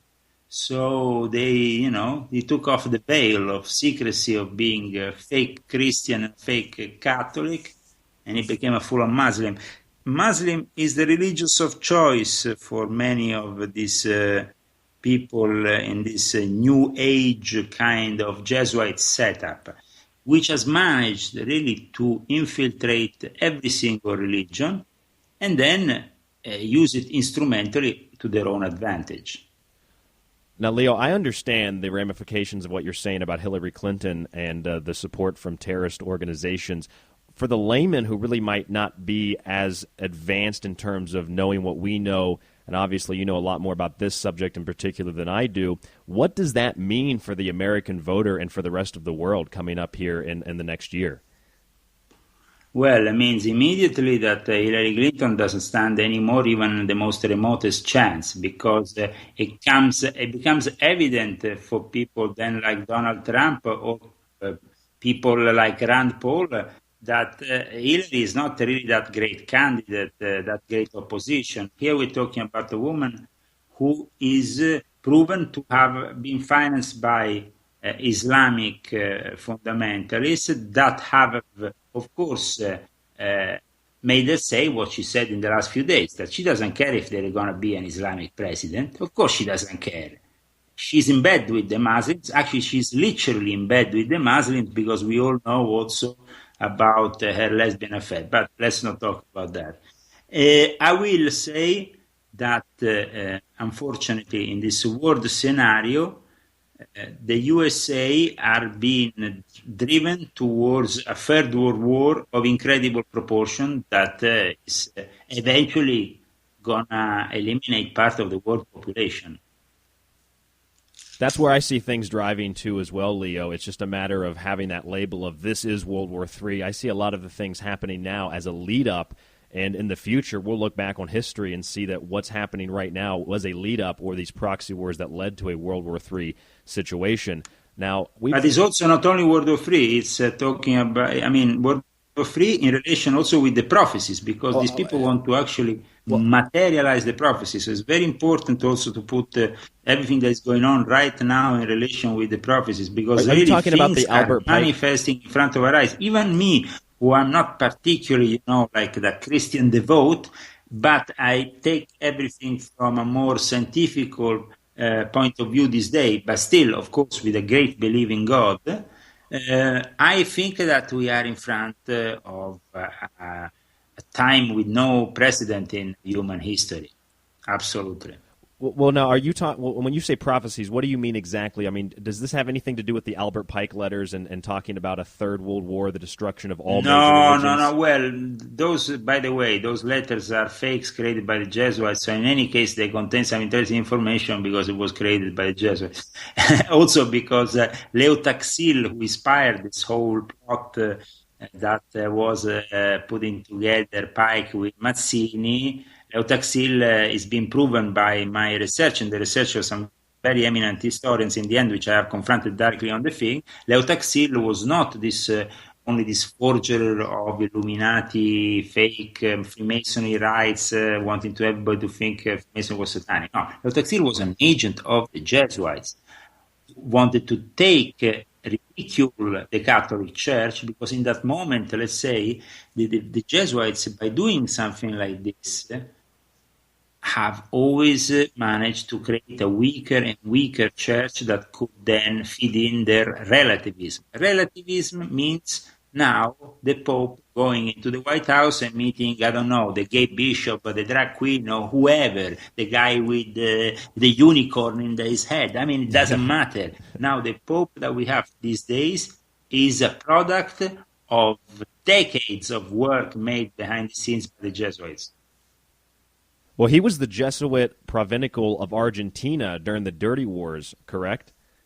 Yes, and I have written all about this in my book, as you know, Pope Francis, the Last Pope, ? Because unfortunately in the English language you have not been able to get the book of Orazio Verbischi known as The Island of Silence. There seems to be not much interest in publishers to really let you know what is the background of Pope Francis in Argentina since the 1960s. Well, that first of all, that's why Brad Olson at CCC Publishing is so great. I've talked to him many times. He's actually had one of my books. He actually took my book and your book at the same time to the publisher, and they chose to publish yours over mine at the time. So I didn't know if you knew about that in relation to this show. But yeah, Brad Olson. What kind of book was that? It's a book that basically dives into everything that you're talking about, kind of for the layman, everything from genetically modified foods to a history of religious symbolism. I've actually got a couple of books out. I've been working, as many know, with Kevin Annett, who's the defrocked minister from Canada, exposed genocide by the church in Canada, helped to get convictions on the Queen and Pope Ratzinger at the time, part of the reason I think that he stepped down. But, there's so many different things that I'm working with here. You bring in this whole new perspective, all this additional research. We've got others out there like Kevin Annett, and you're right. I mean, there doesn't really seem to be much attention brought to these subjects. But sorry, Rian, you hear me? Yes, I can hear you. Can you hear me? I have problems in hearing you, like your voice is being taken over by some kind of voice that sounds like metallic, I don't know. Okay. From the 80s. So we're having a little Skype trouble again. Let me disconnect real quick, and I'll reconnect with you here. Because I really can't hear you anymore. Okay. Sorry about that, ladies and gentlemen. We're having a lot of Skype issues today, but gladly, I'm very glad Leo's been okay with this. I'm calling back real quick here. Fascinating stuff. You hear me? Yes, Leo, I can hear you. Can you hear me? Okay, yes, now I can hear you. But I was going really crazy with that sound. It was just out of this world, man. Sometimes we have really bad Skype issues. But I was going to finish my comment with basically saying that we've got about 20 minutes to go here, 23 minutes. And I have a couple of comments and questions from listeners, maybe if we can get to one or two of those. And then I'd like to leave maybe the last 10 minutes open for you to say whatever else you'd like to say, mentioning the book and any of your other work. How does that sound? Perfect. No problem. Sounds fantastic. Great. So I have a couple of questions here from listeners. These seem to be a pretty general consensus of what people want to know about. And maybe if you could simplify these answers as quickly as possible. Yeah. You mentioned the pink pope. People hear about the black pope. What's the main difference between all of these different colors?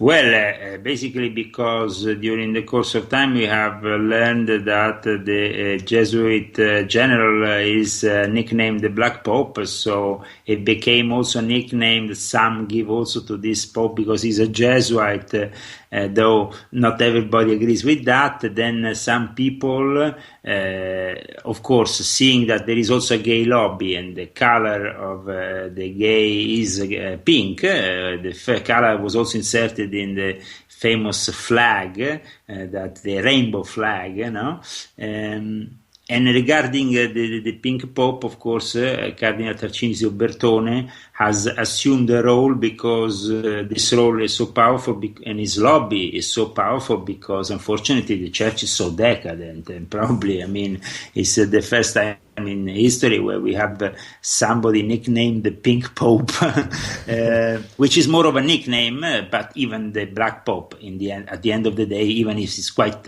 widely accepted in the Vatican, is still a nickname. In any case, it's to define all these different characters that are not the White Pope, but the White Pope, which should be the one that dresses in white. Now it's two popes, so we have the Emerit Pope, Pope Emerito or Ratzinger, who is holding this office still, and the respect that his church has to give him as Pope.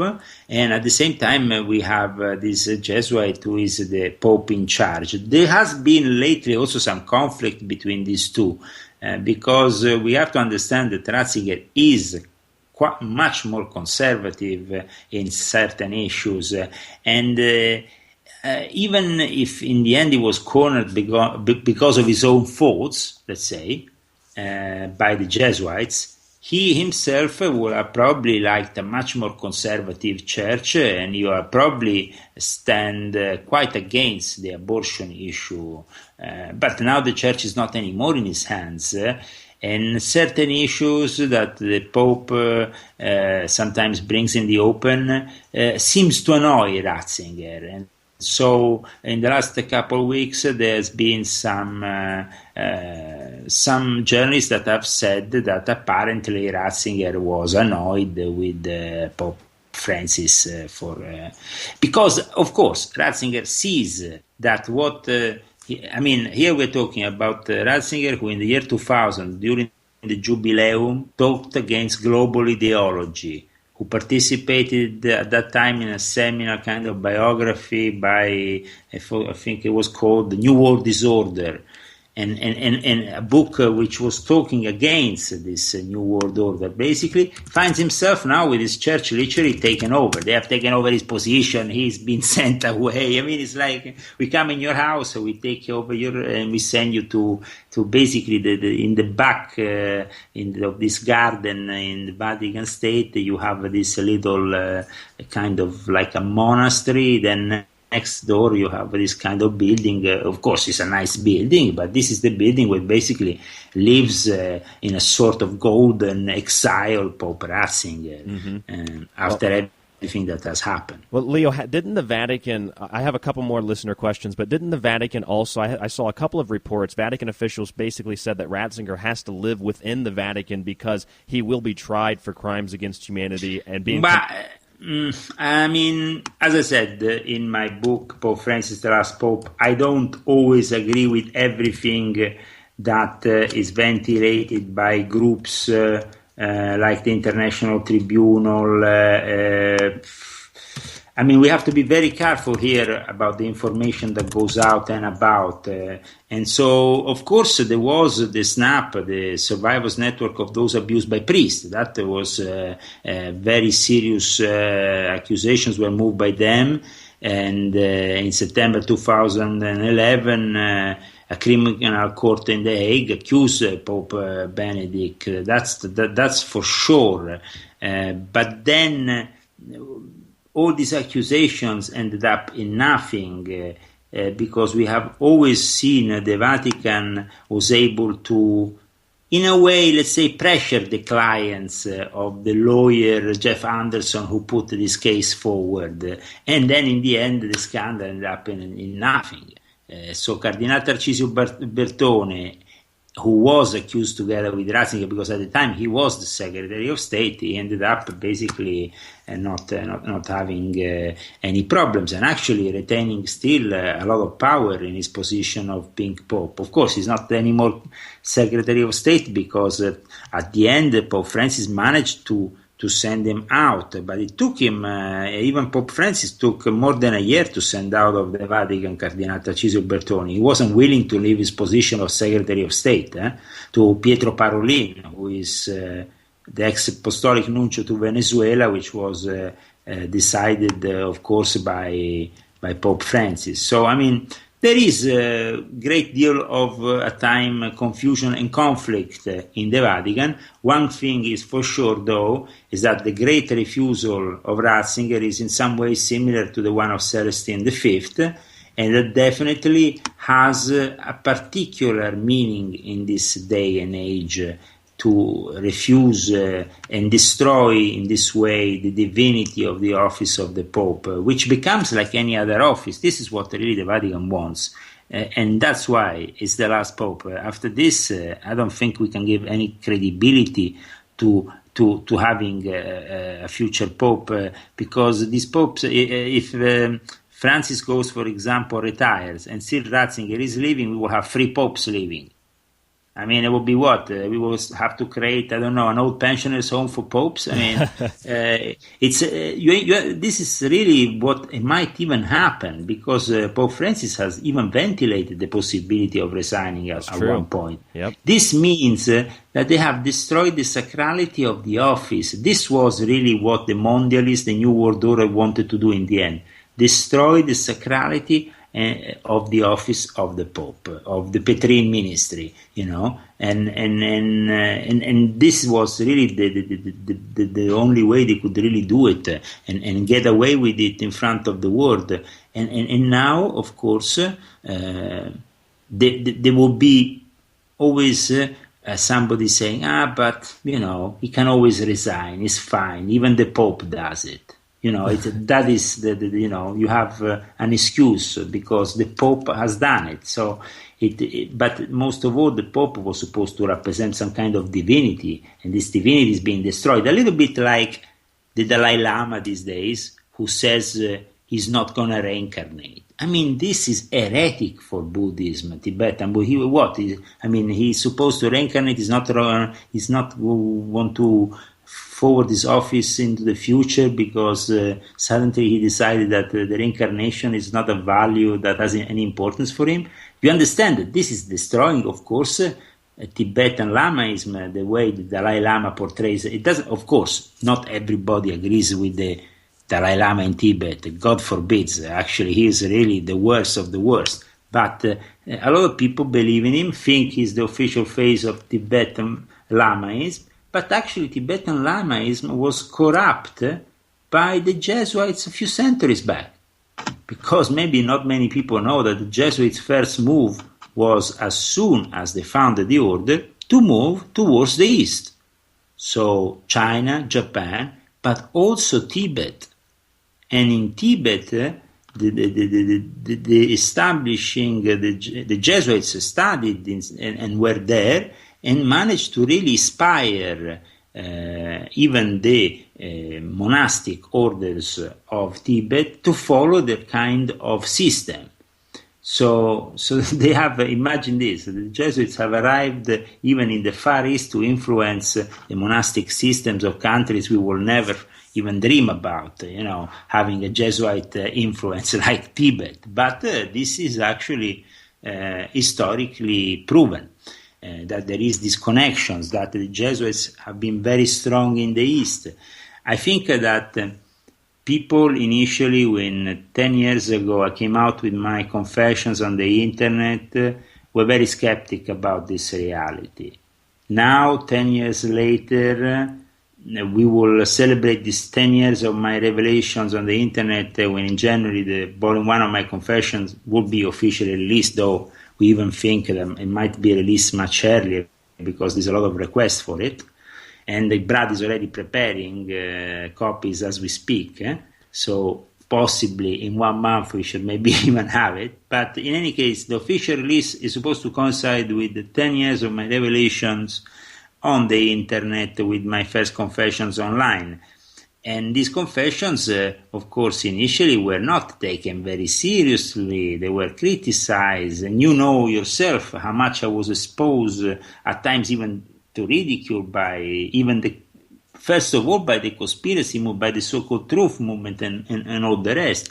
I was subject to investigation, to accused of espionage. I was subject to a lot of sacrifices that in the end made me realize that the internet is okay, but paper book, is better than anything else. I agree. The information that you really can put out in a book is unique, the amount of it, the way you can read it. You can't do this. I mean, on the internet is another way of communicating. I myself know it as a writer. I mean, when I prepare an article for InfoWars, I work in a certain way. When I work for a book, I work in another way. It's two different. I mean, you can't be so deep on one page on the internet. Understand? A book is hundreds of pages, the possibility of really scanning every single element, every single subject, and going in depth. But of course, you have to have credible information. So I think that you agree that the information that I bring out on Pope Francis, the last Pope, is pretty accurate and pretty relevant, but most of all is accurate. I mean, it's very difficult that people can criticize this information because I bring the evidence. It has to be for you to be able to make these accusations, these comments, to bring these facts forward, because you are really, not that you're doing it as an offensive kind of attack, but it is an attack on people's faith, and you have to bring the facts forward in order to not really be just hammered by everybody coming after you. Absolutely, and of course this way of exposing things will change, I think, in the next couple of years also what has been known as the conspiracy movement or the truth movement, because I invite also other researchers to be more accurate, to finally bring evidence forward before making certain accusations, because making accusations sometimes, we then discredit the rest of the researchers if they're not proven. The whole subject gets discredited by academics, and you're not taken seriously. If they can easily attack you, of course they bank you. You don't have any credibility these days because there is so much information these days on the internet. A lot of disinformation. But also a lot of disinformation. Most of it is disinformation. I mean, 90%, 80%, I don't know. I mean, it's all disinformation. So to be able to bring a product which people can trust, people, of course, want to know more, eventually they want to know more about me. I think that this introduction that InfoWars has given about my persona with this documentary with Alex Jones has been an excellent way to introduce me to the US audience that now can also know me with my books. I mean, they know that I can walk and talk, of course, as I demonstrated in my documentary, but also they will know from my books that I am a serious researcher and that everything is researched in a very accurate manner, and it's not just spilling the beans of some kind of, of the trolley kind of person. This is serious stuff. I mean, that at times has got me in trouble. Of course has got me in trouble. I mean, when you are making certain accusations, you have also some very big enemies, and they're capable of doing things that the small and little enemies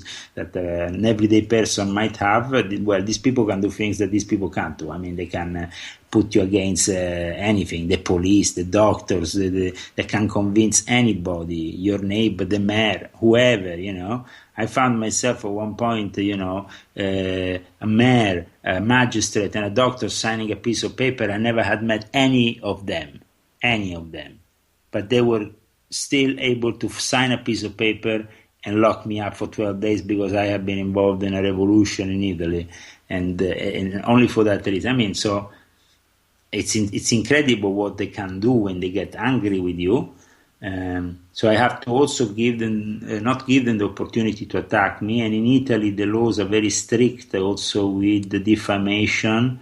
So you have to be very accurate also when you lay down these books. Absolutely. Interesting is going to be also in the evolution of my books for the reader out there, the possibility to finally have a clear perception of the Illuminati network, of how this hierarchy, these structures interconnect these different secret societies born into different times, from different branches, then they kind of all interconnect during the course of time. But there is, in all of this, of course, testimony, but also rituals, text of these unknown things that will make people just literally, shake their heads in disbelief. And I don't say that putting all this outside is not going to be dangerous for me. So I hope that most people out there pray for me. But, I've been doing this war in Rome in the heart of the enemy, because as we know, there is the New World Order, which has its heart in the United Nations, but also in places like Jerusalem, Tel Aviv, or Rome. Rome is very important for the New World Order, and I'm glad finally that people have put this now in their heads once and for all, and they will not doubt it anymore. Leo Zagami, our guest today. We've only got about a couple of minutes left here. Leo, I've got two quick questions that maybe we could just lumped together in your final closing statements, and then you could give out the information once again for the book and places people can find it. The two questions are, first, what is the final goal, what is the end goal of the Jesuits, and also how deep does this pedophile network go internationally? Okay, the international network is very interesting. During that documentary with Alex, at one point we started to talk about Jimmy Savile because, for example, the pedophile ring that is present in England, in Great Britain, is interconnected with the Vatican pedophile ring or the US pedophile ring. There is certain organizations and certain satanic sects that celebrate these black masses with kids and do all kinds of degenerate things that are, established at an international level. So you have, for example, the pedophile ring that is linked and goes all the way to the White House, and then you have the pedophile link that is linked all the way to the Pope, or the one that is linked. But they know each other. They literally have agreements. They swap even these slaves, because some of them even have sexual slaves. I mean, these all kinds of terrible things that happen when people have too much power in their hands. And the priests, unfortunately, have a lot and too much power in their hands, and they shouldn't be really allowed any longer to take care of our children in any case, because they have been proven to be their worst enemies. Anything else you want to know? Yeah, just the last thing I think we had basically a lot of listeners want to know about. It was, what is the final goal, the eventual goal? But the final goal is the establishment of a one-world religion in this new world order setup, in which we have, of course, the Rothschild, the Rockefeller. They are the economic part of the, then you have all these think tanks, you have the club builder, but it's a whole very complex structure that altogether, also with the Zionists and of course Freemasonry down in Israel, which is very influential, they are all part of one goal, which is to establish a one world government, having us all microchip, having us all under their control. And after they have us under their control at a physical level, like they are now, basically they control us, because everybody has a microchip in their pockets, even if they don't have it in their body because they have a mobile phone. Well, now that they control man, the body, the material, then towards the next few years we will go towards the control of your mind, the complete control of your mind, the possibility to grasp your soul. And we arrive to the soul catcher level, which of course exceed any scientific, sci-fi expectation. It's going to be even more than that. I mean, they're going towards transhumanism. They want to merge ultimately man with the machine. There was a Jesuit priest who was very much entrenched with all this idea. But I think that it will take us a whole other episode to go through the influence also that the Jesuits had, even at the level of transhumanism, that, as we know, was linked to Adolf Huxley, to his brother, and is linked to what they want to do nowadays, which at one point would be to gradually substitute the human slave with the robots that are more easy to control, don't give the same problems. And for that reason, in any case, they have also a goal which is established and it's written for everybody in plain sight in the Georgia Guidestones. I think that we have now reached the end of your show, but I can say right at the end of the show that the Jesuits have maybe been underestimated by some researchers of the New World Order in the past. Now it's in plain sight of everybody that they were, just as the Zionist Jews responsible for communism, just as Karl Marx and Engels, who wrote the Marxist, the Manifesto of Communism, the Jesuits have been themselves responsible for experimenting even before Karl Marx. And why is communism so negative? Because communism is something that is impossible to put into practice without violating the singularity of man. the possibility that every man decides their own future and works for their own future. Having many decades of communism, Russia is the place where I actually went after the fall of the Soviet Union, and I interviewed many people to understand what went wrong. And communism was something that you can never put into practice. It's an utopia. It's maybe a great idea for some people, but to put it actually then into the hands of man and to make it like Barney Sanders would like to do, I mean, this will literally destroy society. So, I mean, unfortunately, the USA now stands in front of two choices. One is Donald Trump, the self-made millionaire, self-made Illuminati, self-made everything. And then you have, of course, the candidate of choice of the Vatican, which is Jeb Bush. I think that, maybe it's better to choose another planet or just he's tied in with the Knights of Columbus, right? Your brain during the elections, because I think it's just nonsense, all of it. And it doesn't really change at the end of the day the fact of what's going to happen in the next few years, which unfortunately is going to be the biggest crisis ever to be seen, and that will bring millions of people to migrate from one side to the other of the planet. People will die in violent wars. This is, of course, a negative situation said like this, but we are, we have to be positive that we are still alive. That's the great thing at the end of the day. Me and you, at least today, at this day on the 20th of September, we're still alive. That's a good news. It is and maybe news. I don't know how it's going to be later on, but it's good news that we are here to tell the story to the people and also to describe this whole problem and make people aware of what the problems are, because I think it's better to live in awareness. Even if, of course, you don't live a great life, it's good to live aware because it gives you more freedom to be aware. That is very true. You don't even know the chains that you are bound in unless you understand what is going on in the world. Leo Zagami, our guest today. Two things real quick, Leo. First of all, if you could stay with us as we take this break here, just stay on the line with us, please. But the second thing is I wanted to thank you so much. This was an amazing, fantastic interview, great revelations. Thank you so much, my friend.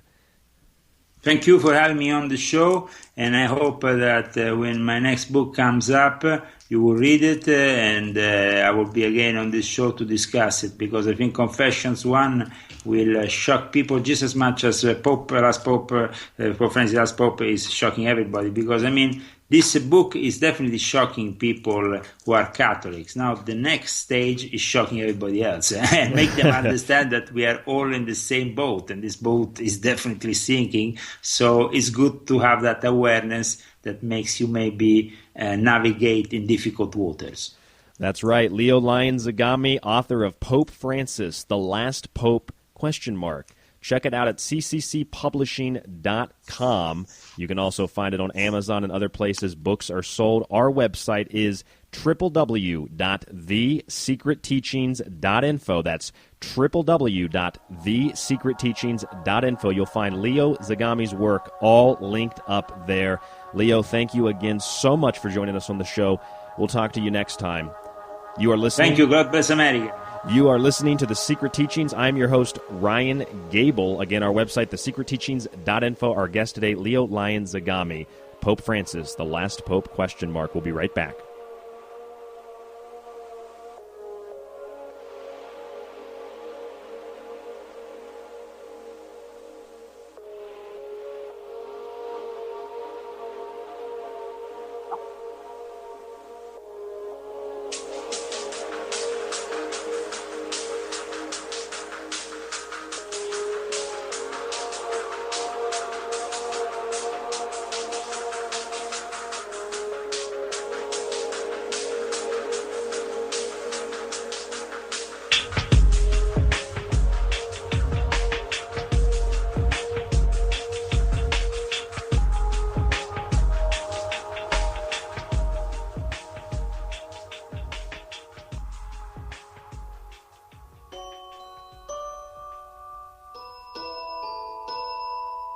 To hide the truth once you know it makes you think that you are better than everyone else. It makes you into the type of person who says, "Ooh, I have a secret," but you're not ready to hear it yet. However, for $39.95, I'll let you in on the secret. You'll lead the people to the promised land for the cheap price of 3 easy payments of 1/3 of their soul apiece. My name is Ryan Gable, host of the Secret Teachings radio show, and in 2015 I published my second book, False Prophets and the Lovers of Children. Instead of exploring hundreds of different topics like my first book, this new book expands on one area in particular, the occult and the darker side of religious teachings and practices, such as the blood act of communion. I'll take you on a journey to explore the world of the Jesuits, Black Pope, and killer priests. I also tackle and demolish the foundational pillars of the Vatican to destroy its legitimacy, exposing a worldwide criminal syndicate of narcotics, guns, and child trafficking. I show that its policies of genocide are still preserved today, along with papal decrees that demands pedophilia be covered up by priests, and that the church is above God. Included in this book is the story of defrocked minister Kevin Annett, who exposed genocide in Canada by the church decades before it was officially announced, and how the Vatican was ruled a criminal institution by the International Common Law Court of Justice. If you want a factual account of the darker side of religious history for both Catholics and atheists alike, this is the book you need to read. You can purchase a copy at thesecretteachings.info or by searching for False Prophets and the Lovers of Children on Amazon.com. Every purchase goes to supporting one of the last true conscious, unbiased forms of radio. That's False Prophets and the Lovers of Children from thesecretteachings.info or Amazon.com. This is Kevin Annett with the International Tribunal in the Crimes of Church and State, the ITCCS.org, and you're listening to The Secret Teachings. This is The Secret Teachings, and I'm Leo Zagami, the author of Pope Francis, The Last Pope, and Confessions of an Illuminati, Volume 1. Most local municipalities clean their water with harmful chemicals like chloramines, ammonia, and chlorine. Many add toxic forms of fluoride, which has been proven to lower IQ, create infertility, cause depression and weight gain, along with causing cancer. Some cities don't even have control of their water or what goes into it, as they have sold out to multinational corporations. Add to this the fact that bacteria, viruses, parasites, and other harmful contaminants are added to or somehow seep into groundwater, along with pharmaceutical drugs. Glyphosate, the main ingredient in Monsanto's Roundup weed killer, known to be carcinogenic by the World Health Organization, and a chemical that destroys gut bacteria, has contaminated groundwater along with high levels of radioactive isotopes and mercury. But now you don't have to worry about any of these factors affecting you or your family's health when you purchase a ProPure G2 water filtration system. These filters are simple to assemble and occupy little space. They are NSF certified, and unlike other filters, these are silver impregnated and remove up to 99% of fluoride, heavy metals, pesticides, herbicides, glyphosate, and even hexafluorosilicate and hydrofluorosilicic acid, the latest forms of fluoride. They have all types of sizes to fit your family's needs, from the ProPure Traveler, ideal for 1 to 2 users with a 1.7-gallon capacity, up to the ProPure King, ideal for larger families with a 4-gallon capacity. In these tough times, one of the simplest and healthiest things you can do is drink clean water and use it in other applications around your home.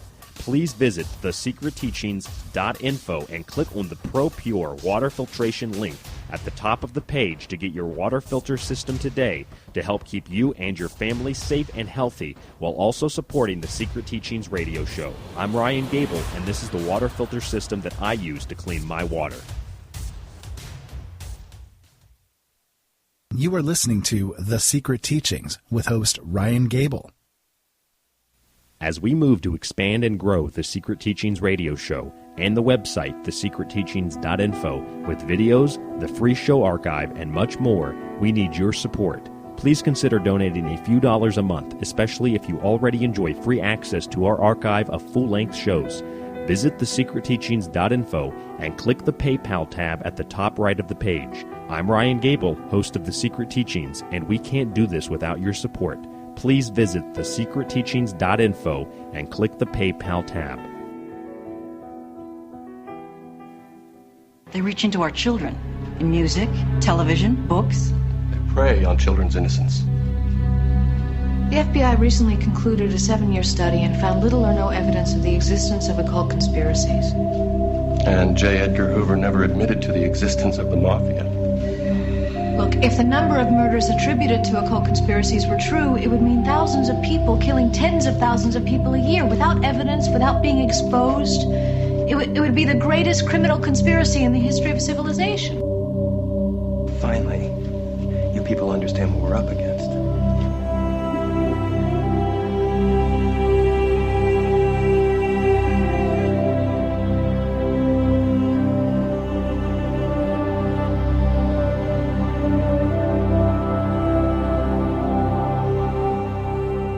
Welcome back to one of the last true forms of conscious, unbiased, unreligious, unpolitical forms of radio. This is The Secret Teachings, and I am your host, Ryan Gable.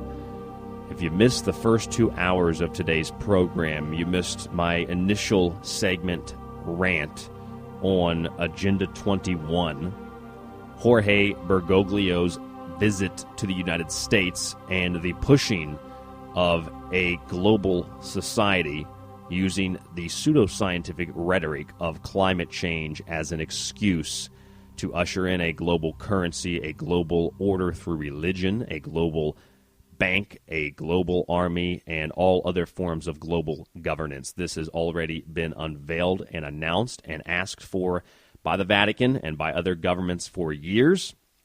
We talked with Leo Zagami. Awesome interview. Leo is the author of Pope Francis, The Last Pope, ? And in that interview, we talked about the Jesuits. We talked about the difference between the black, pink, and white pope. We talked about the intelligence agencies, the funding of radical extremists, and also Leo dropped a big bombshell about Hillary Clinton with proof that she is actually financed by Islamic terrorists. Now, I was talking to Ira the other day, Ira Robinson, host of Open Eyes Radio, and he was telling me about this. I forget, excuse me, Ira, I forget exactly what you called it, but it's where, you know, at one point in the past, you had this idea that something that had a certain specific name or a certain specific spelling, or you thought somebody died, and it's like you have proof for this. And then years later, coming into the present, it happens again, like a death of somebody, or, you know, all of a sudden the spelling for something changes, and it's like it's always been that way. And we talked about this off air, and then I mentioned that the bin Laden situation was somewhat similar because there's been 3 or 4 or 5 reports that bin Laden has died, but something similar, I think, has now happened with Islamic terrorism or Islamic extremism. I'll take this 2 ways real quick, and then we'll get into the final topic of today, occult sacrifice. And originally after 9/11, it was Al-Qaeda, Al-Qaeda, Al-Qaeda, Al-Qaeda. We are at war with Al-Qaeda. Now it's we're funding Al-Qaeda. We've got heads of the military stepping down saying we will not be Al-Qaeda's Air Force. I guess they remember. And then we're funding Al-Qaeda, and then we're talking about, well, we need to bomb Assad because he's fighting ISIS, who we're also fighting, but to destroy the enemy he's fighting, we have to destroy him, which the end result would end up in the enemy he's fighting eventually winning and being able to take over Syria, but that's not our agenda, although that is the plan. It's very, very confusing, and it's type of circular logic. But the thing is, it's just like 1984. We have never been at war with Al-Qaeda. That's the rhetorical types of slogans that are coming out of this administration.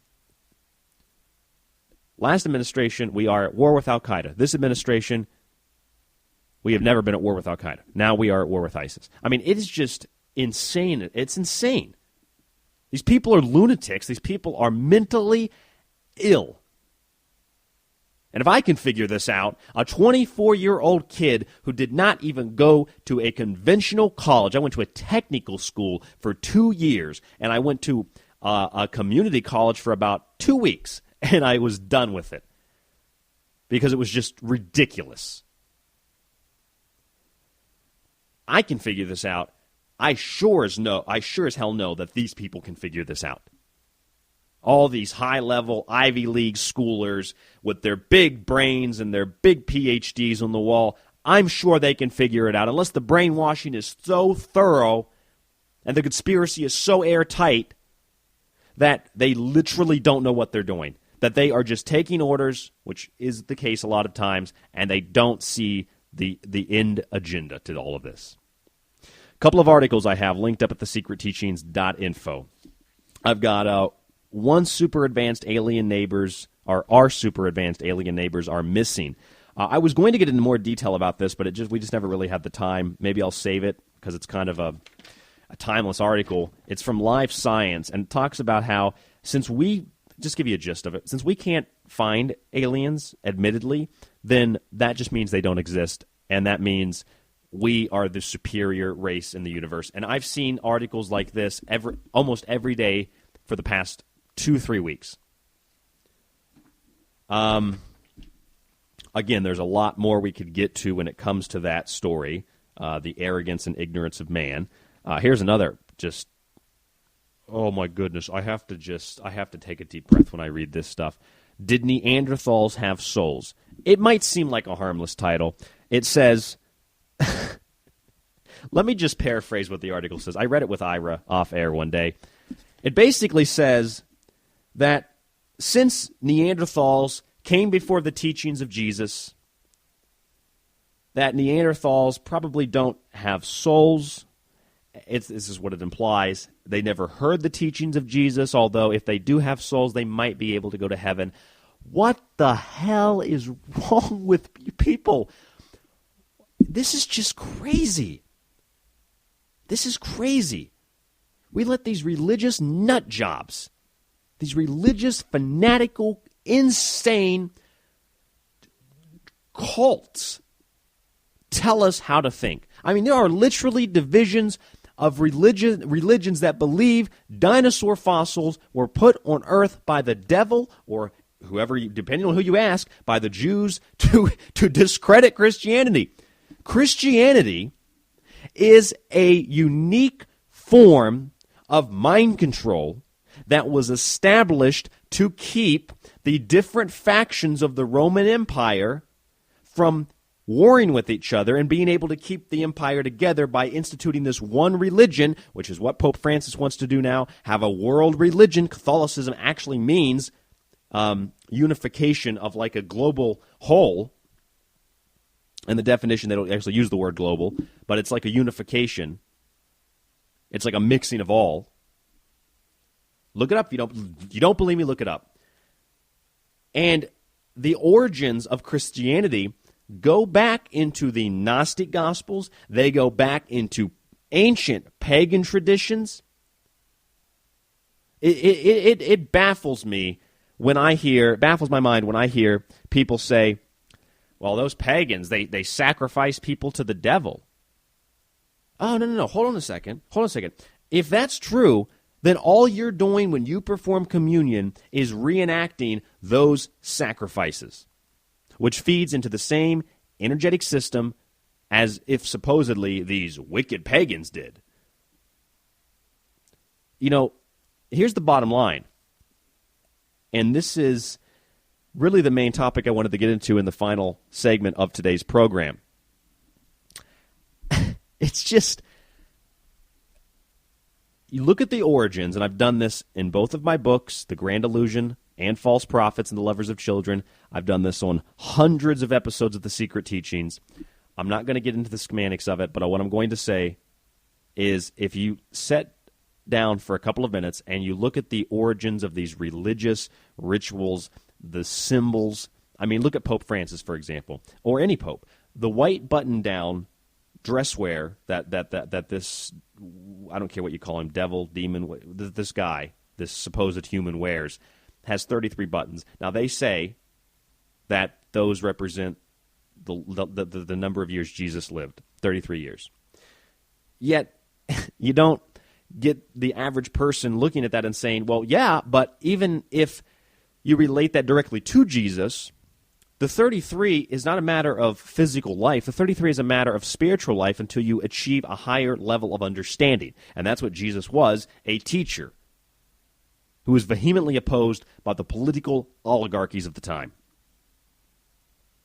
Now, these religious teachings of any and all religions, Islam, Judaism, the Kabbalah, mystic Judaism, Buddhism, Hinduism, Christianity, Catholicism, Mormonism, all of these even though a lot of the newer ones like a Mormonism are really just woohoo out there somewhere, all of them have somewhat of a basis in a reality that you can kind of perceive if you take your blinders off.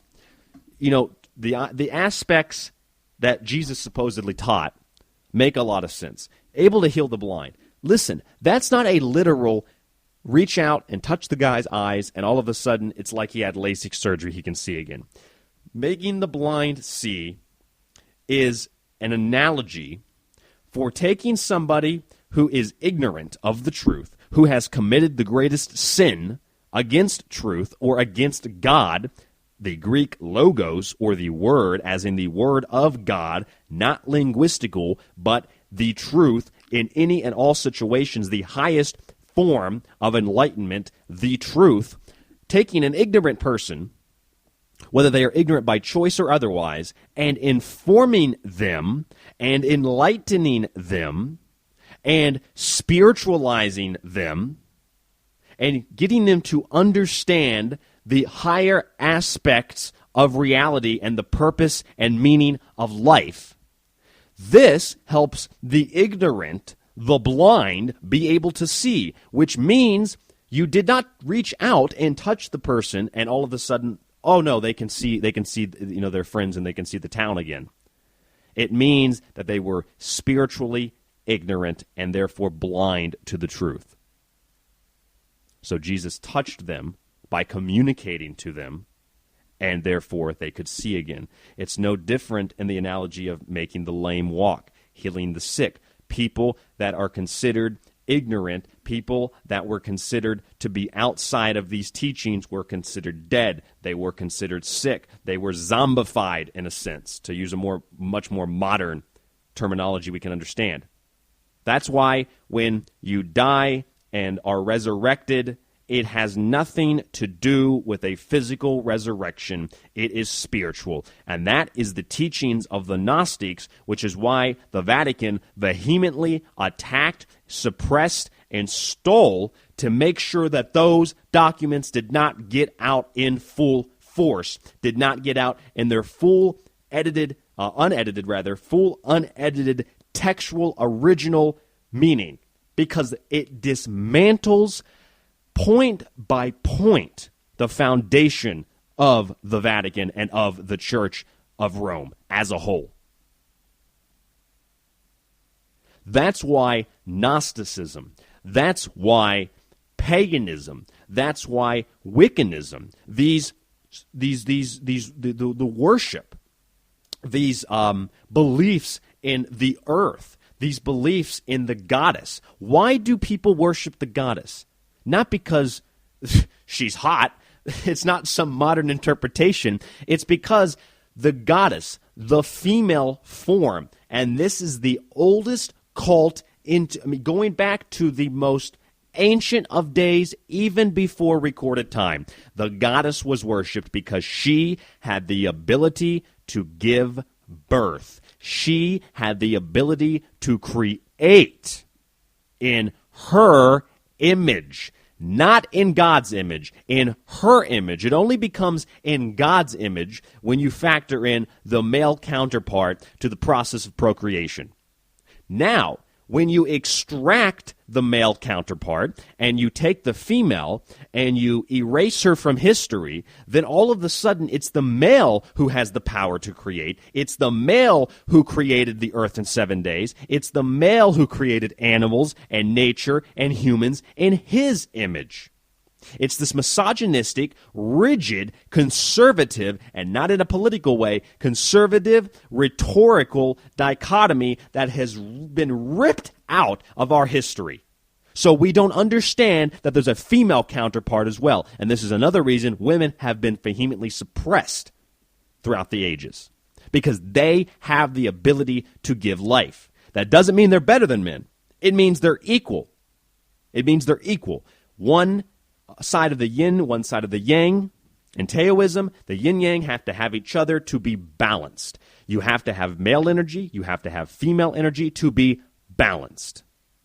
Okay? This isn't some Caitlyn Jenner shit. These are ancient secret teachings that have been suppressed by the church.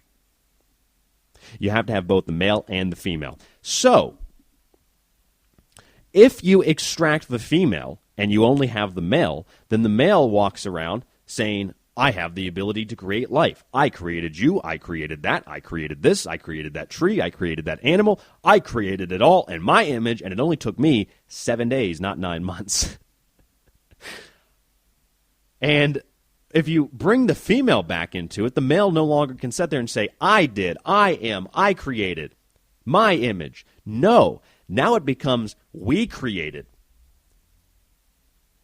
our image, which is, in Genesis, created man in our image. People think aliens? Not necessarily, ladies and gentlemen. We're talking about the male and the female. The Bible, that a lot of people who despise Christianity would like to just burn, is a political tool. It has been edited to be a political tool, but it still contains very, very precise secret teachings that, if you decipher them, explains the problems that we have today with these warring factions of all religions.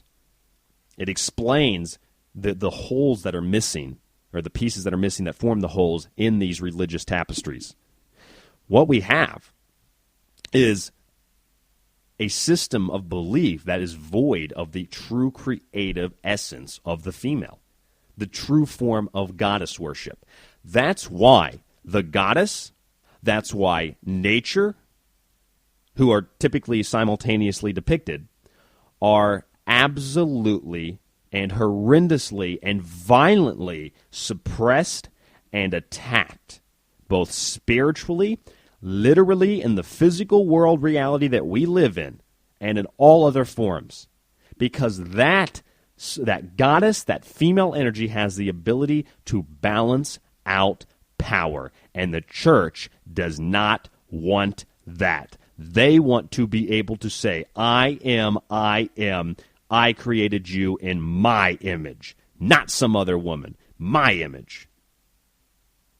And that's false. And if you go back into, and I'll pull it up here so I have the exact quotation. I'm a human. I have to pull up the quotations occasionally. This is from my new book, The Persistent Illusion, which will be coming out in a couple of months. If you haven't had a chance to read The Grand Illusion, False Prophets and the Lovers of Children, you can get both of those books at secretteachings.info or go to amazon.com.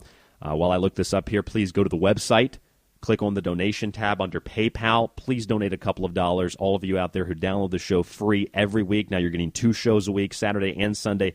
Please donate a couple of dollars to the program every month, every week, whatever you have. It really helps to take a lot of stress. I mean, I wish people could just see what I have to go through in preparing for this show and bringing you the most accurate, credible, secret teachings, if you will, every single week. It's a lot of stress. Plus, I have a different type of lifestyle with my eating and with everything. So I do everything that I tell you. I do that with food and with water and with light bulbs and with cell phones.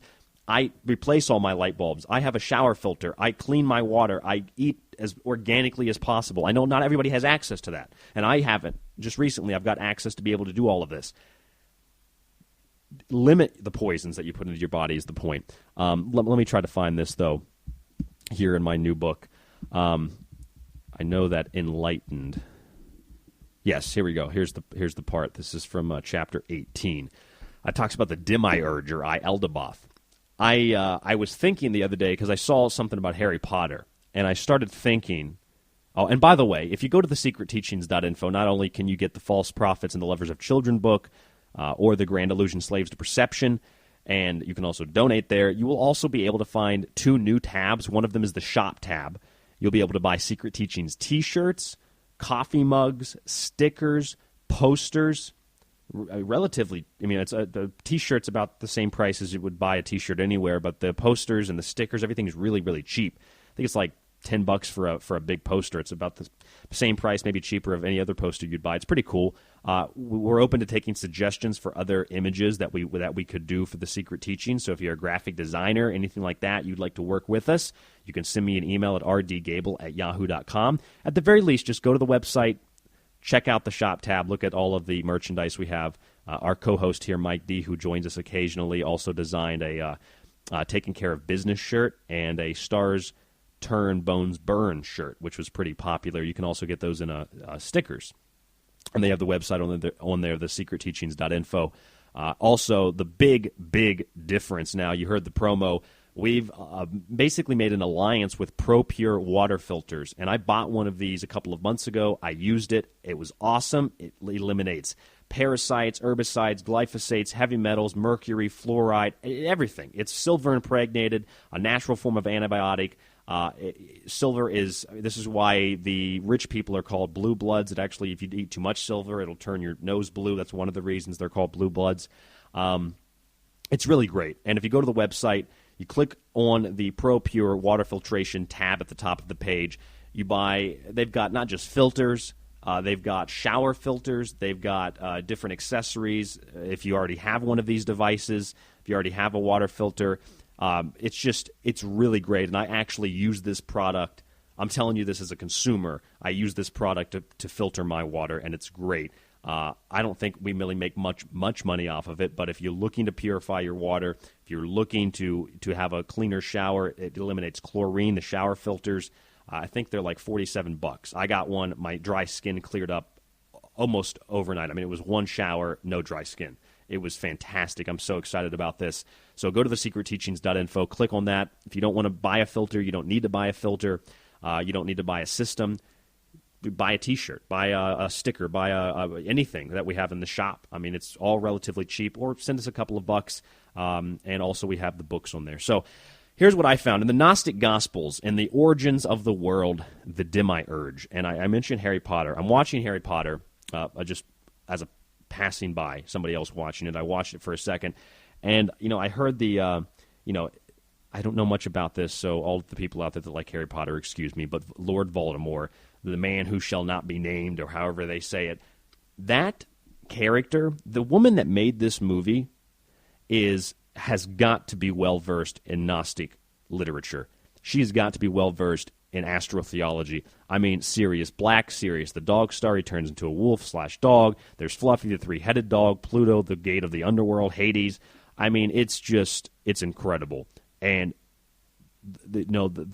he who shall not be named, God, Yahweh in the Bible. What's the famous story? That's why you call him Yahweh. You're not allowed to pronounce his name. You're not allowed to say his name. I am is what he says. I am. That depiction of Lord Voldemort as the man who shall not be named is Yahweh. And in Harry Potter, he's the bad guy. Because Yahweh is the bad guy. If you look at the Gnostic Gospels, long before the church, the Demiurge, or Ieldeboth, or Yahweh, is what I term the false prophet. He is the trickster. And he creates a divide between mankind and Sophia, the female, the goddess, the form of wisdom, his mother, the oppressed female. In the Gnostic gospel of the origins of the world, the Demiurge says, I am God, and no one exists except me. I am God sounds very similar to I am. Now, Sophie, the mother, the goddess, comes back and says, quote, you are a blind God, an enlightened, immortal humanity existed before you. God did not create the earth in 7 days in a literal physical sense. God did not create you in his image. God did not create nature and animals and the earth and the universe. God that misogynistic, male, rigid, conservative, literally anti-Semitic biblically, man who shall not be named, I am, that arrogant SOB, is not the true God. He is the demiurge. He is Ieldeboth. He is Yahweh, the deceiver, the false light, the trickster. He has deceived you and pulled matter over your eyes. He is depicted as Saturn eating his own children because those which come from his loins he will consume. It is esoterically a symbolic representation of everything that comes into physical existence will die. The goddess has to be brought back into the equation, the female energy, in order, the curvy, artistic, female energy has to be brought back into the discussion so we can balance out the yin-yang. And if not, then this lopsided religious warfare will go on forever. It is the goddess who has been suppressed. It is the goddess who has been attacked. It is those who worship the goddess who have been labeled as heretics. And when people would sacrifice animals, when people would make a sacrifice to the goddess or to God, it is a sacrifice not in the sense that you're probably thinking. There's other forms of sacrifice. Dedicating yourself to those life-giving capabilities of the goddess. That's a sacrifice. Working every day in her image is a sacrifice. Yes, sacrificing animals, those that are maybe injured, those that are pure in nature, that have been put on this earth as a representation of those life-giving abilities. These ancient cults used to sacrifice. Here's the problem, though.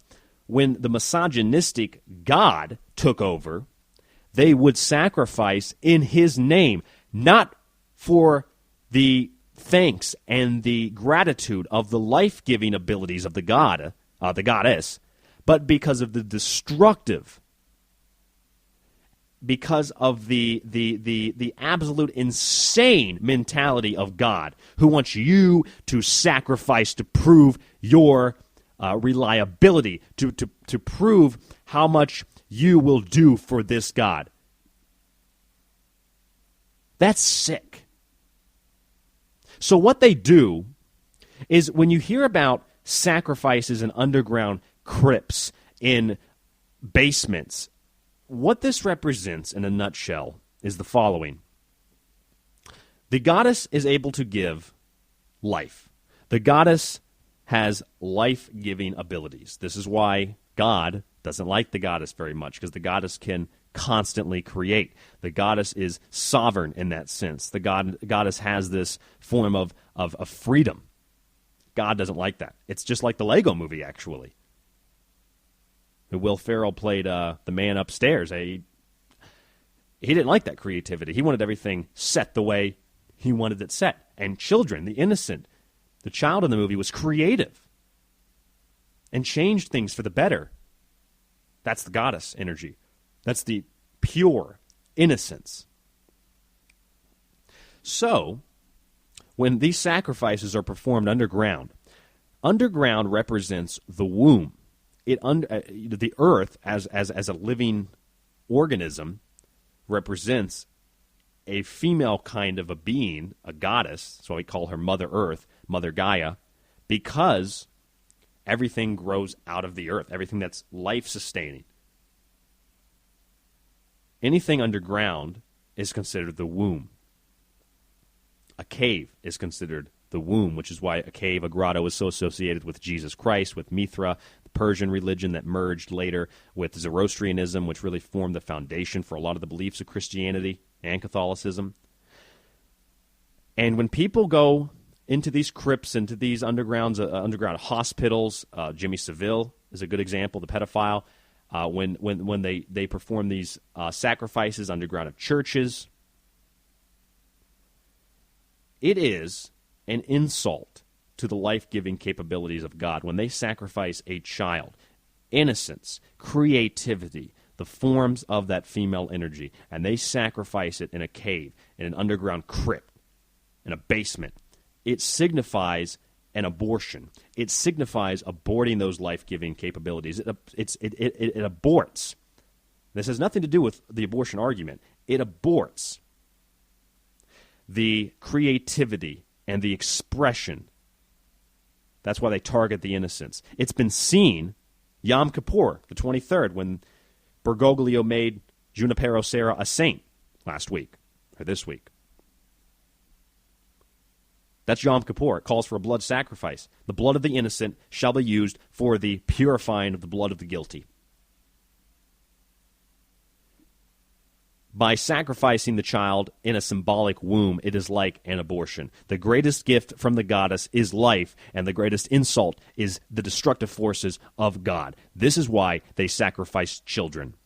The symbology is everywhere. When the sun rises to save humanity, those creative influences of the child, to save humanity from the rigid domination of the misogynistic father, from the oppressed mother who is oppressed by that misogynistic type of oppressive father.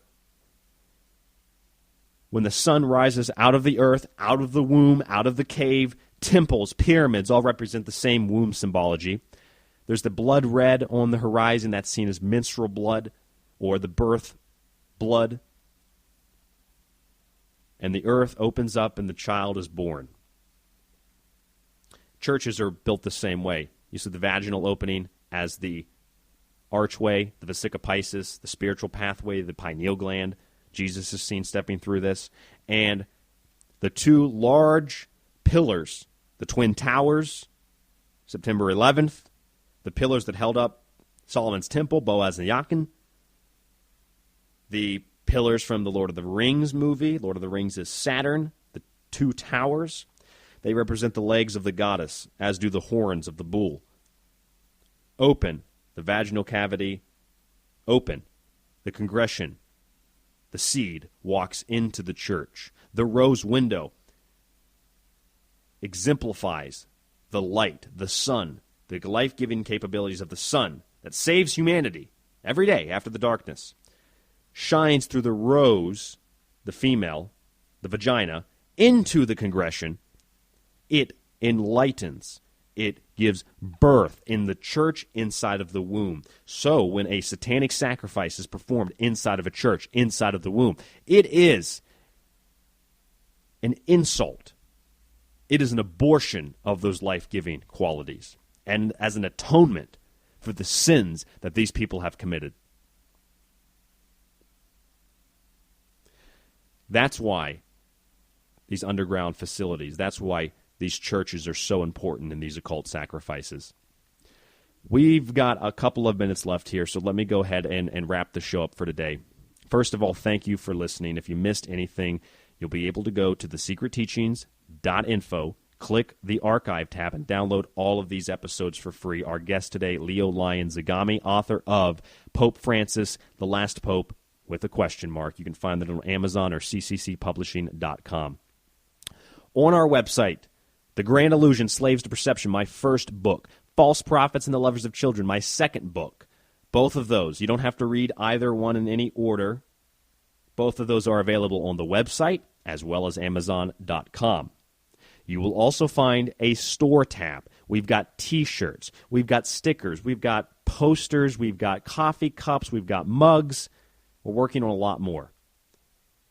All of your purchases of either the books or the store all go to supporting this program. They basically sell them at cost, and then I tack on 10% to make the profit for this show. So if you buy a $20 shirt and it's marked up 10%, I think I get $2 for it. So it's not much money. If you'd rather directly donate, you can do that on the website as well. Under the PayPal button, it says Donate.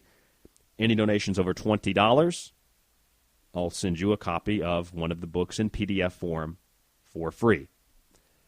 Also on the website, another way to help support the show other than buying the books, other than buying something from the store, other than donating.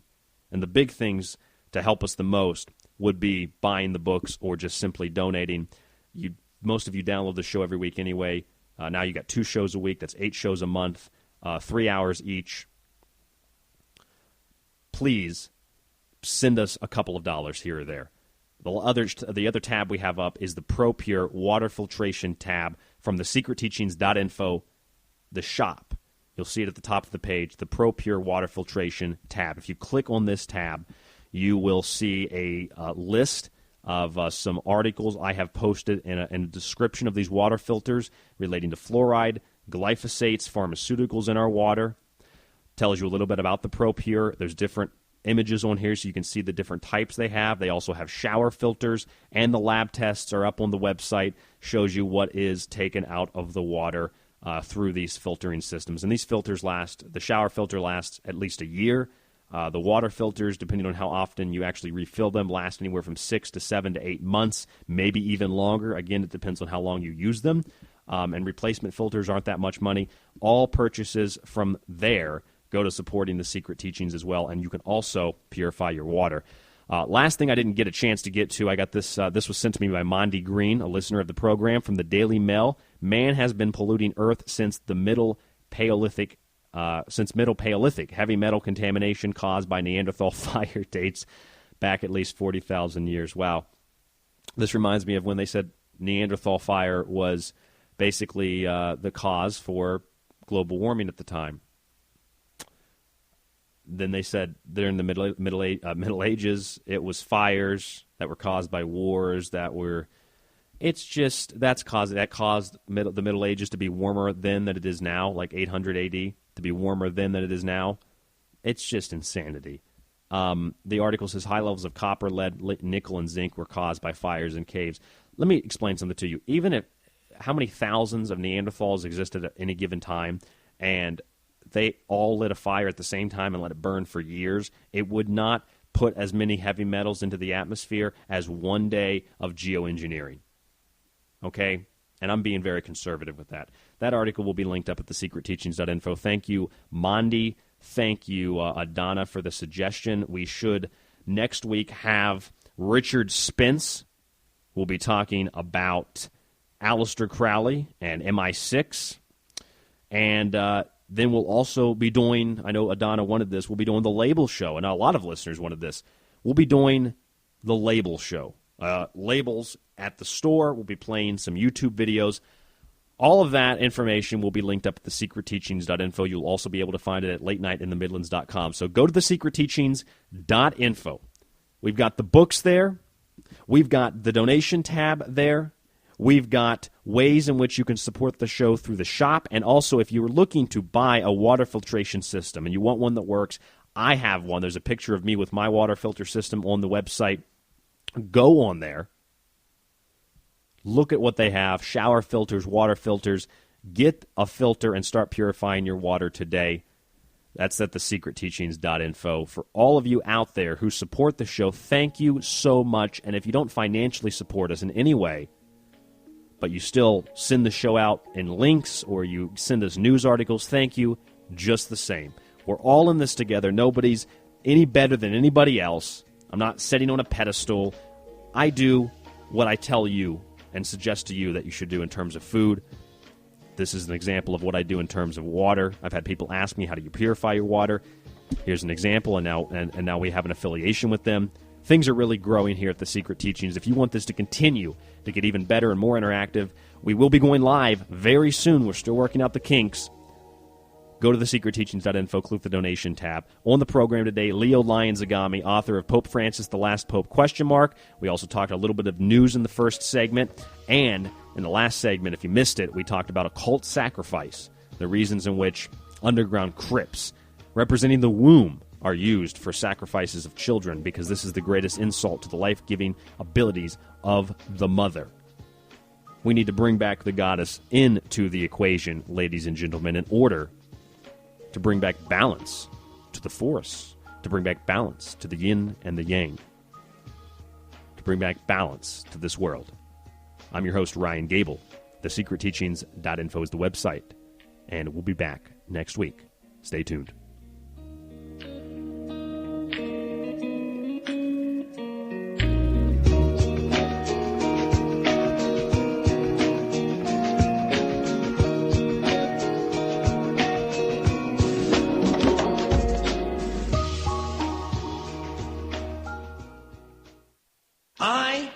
certain rules I live by. My first rule, I don't believe anything the government tells me. My name is Ryan Gable, host of the Secret Teachings radio show, and in 2013 I published my first book, The Grand Illusion, Slaves to Perception, which is broken into 3 parts and breaches 725 full-length, no-filler, 12-font pages of information that will lead you from the nature of reality and the human species, our origins and purpose, to suppressed historical and scientific facts that can revolutionize the world we perceive to live.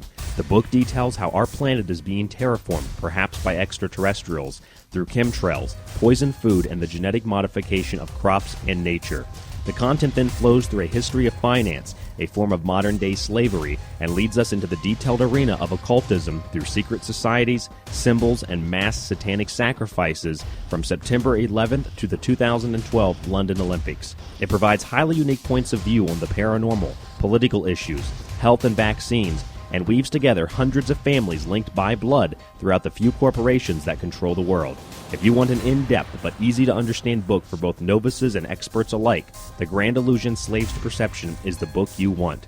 You can purchase your copy at thesecretteachings.info or by searching for the title on Amazon.com.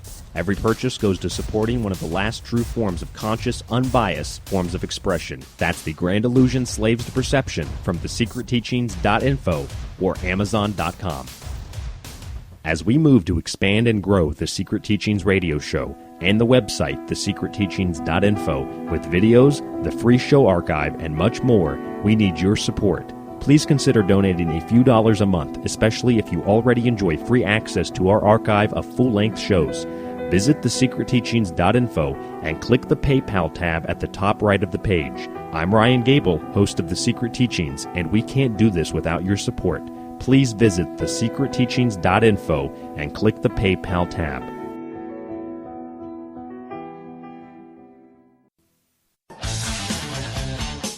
The leader in talk radio on the internet, right here on K98Talk.com.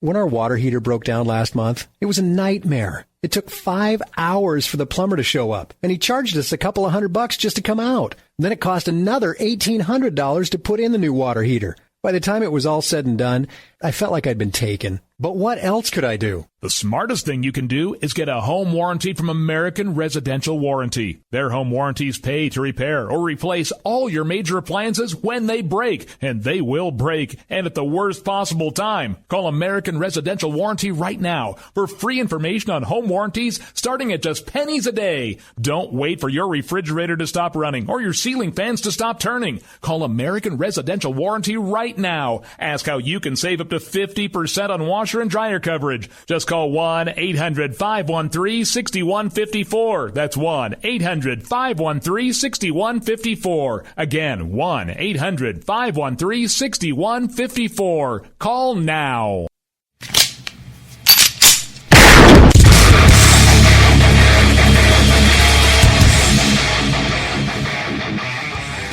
This is Slickery Trigger for Rebel Road Tactical.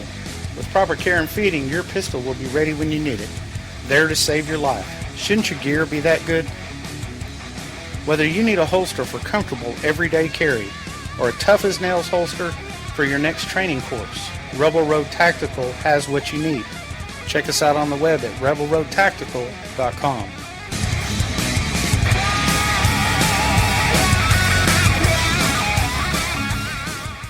Tired of paying outrageous prices for Viagra? Well, we have great news for you. Now you can finally get Viagra at huge discounts. Healthy Man allows you to save up to $500 on Viagra. Why pay U.S. pharmacy prices of $15 per pill or more when you can get Viagra for less than $3 a pill? Call today and get 40 Viagra pills for only $99. This can cost as much as $600 at your local pharmacy. You can't afford not to call us. If you want Viagra at the lowest prices, never pay $15 $3 a pill pharmacy prices again. Get Viagra for less than $3 a pill. Call 1-800-516-7602 today and save up to $500 and get 40 pills for just $99. Healthy Man is fast, easy, and affordable. Operators are waiting at 1-800-516-7602 to take your call right now. Call 1-800-516-7602. That's 1-800-516-7602. Again, 1-800-516-7602.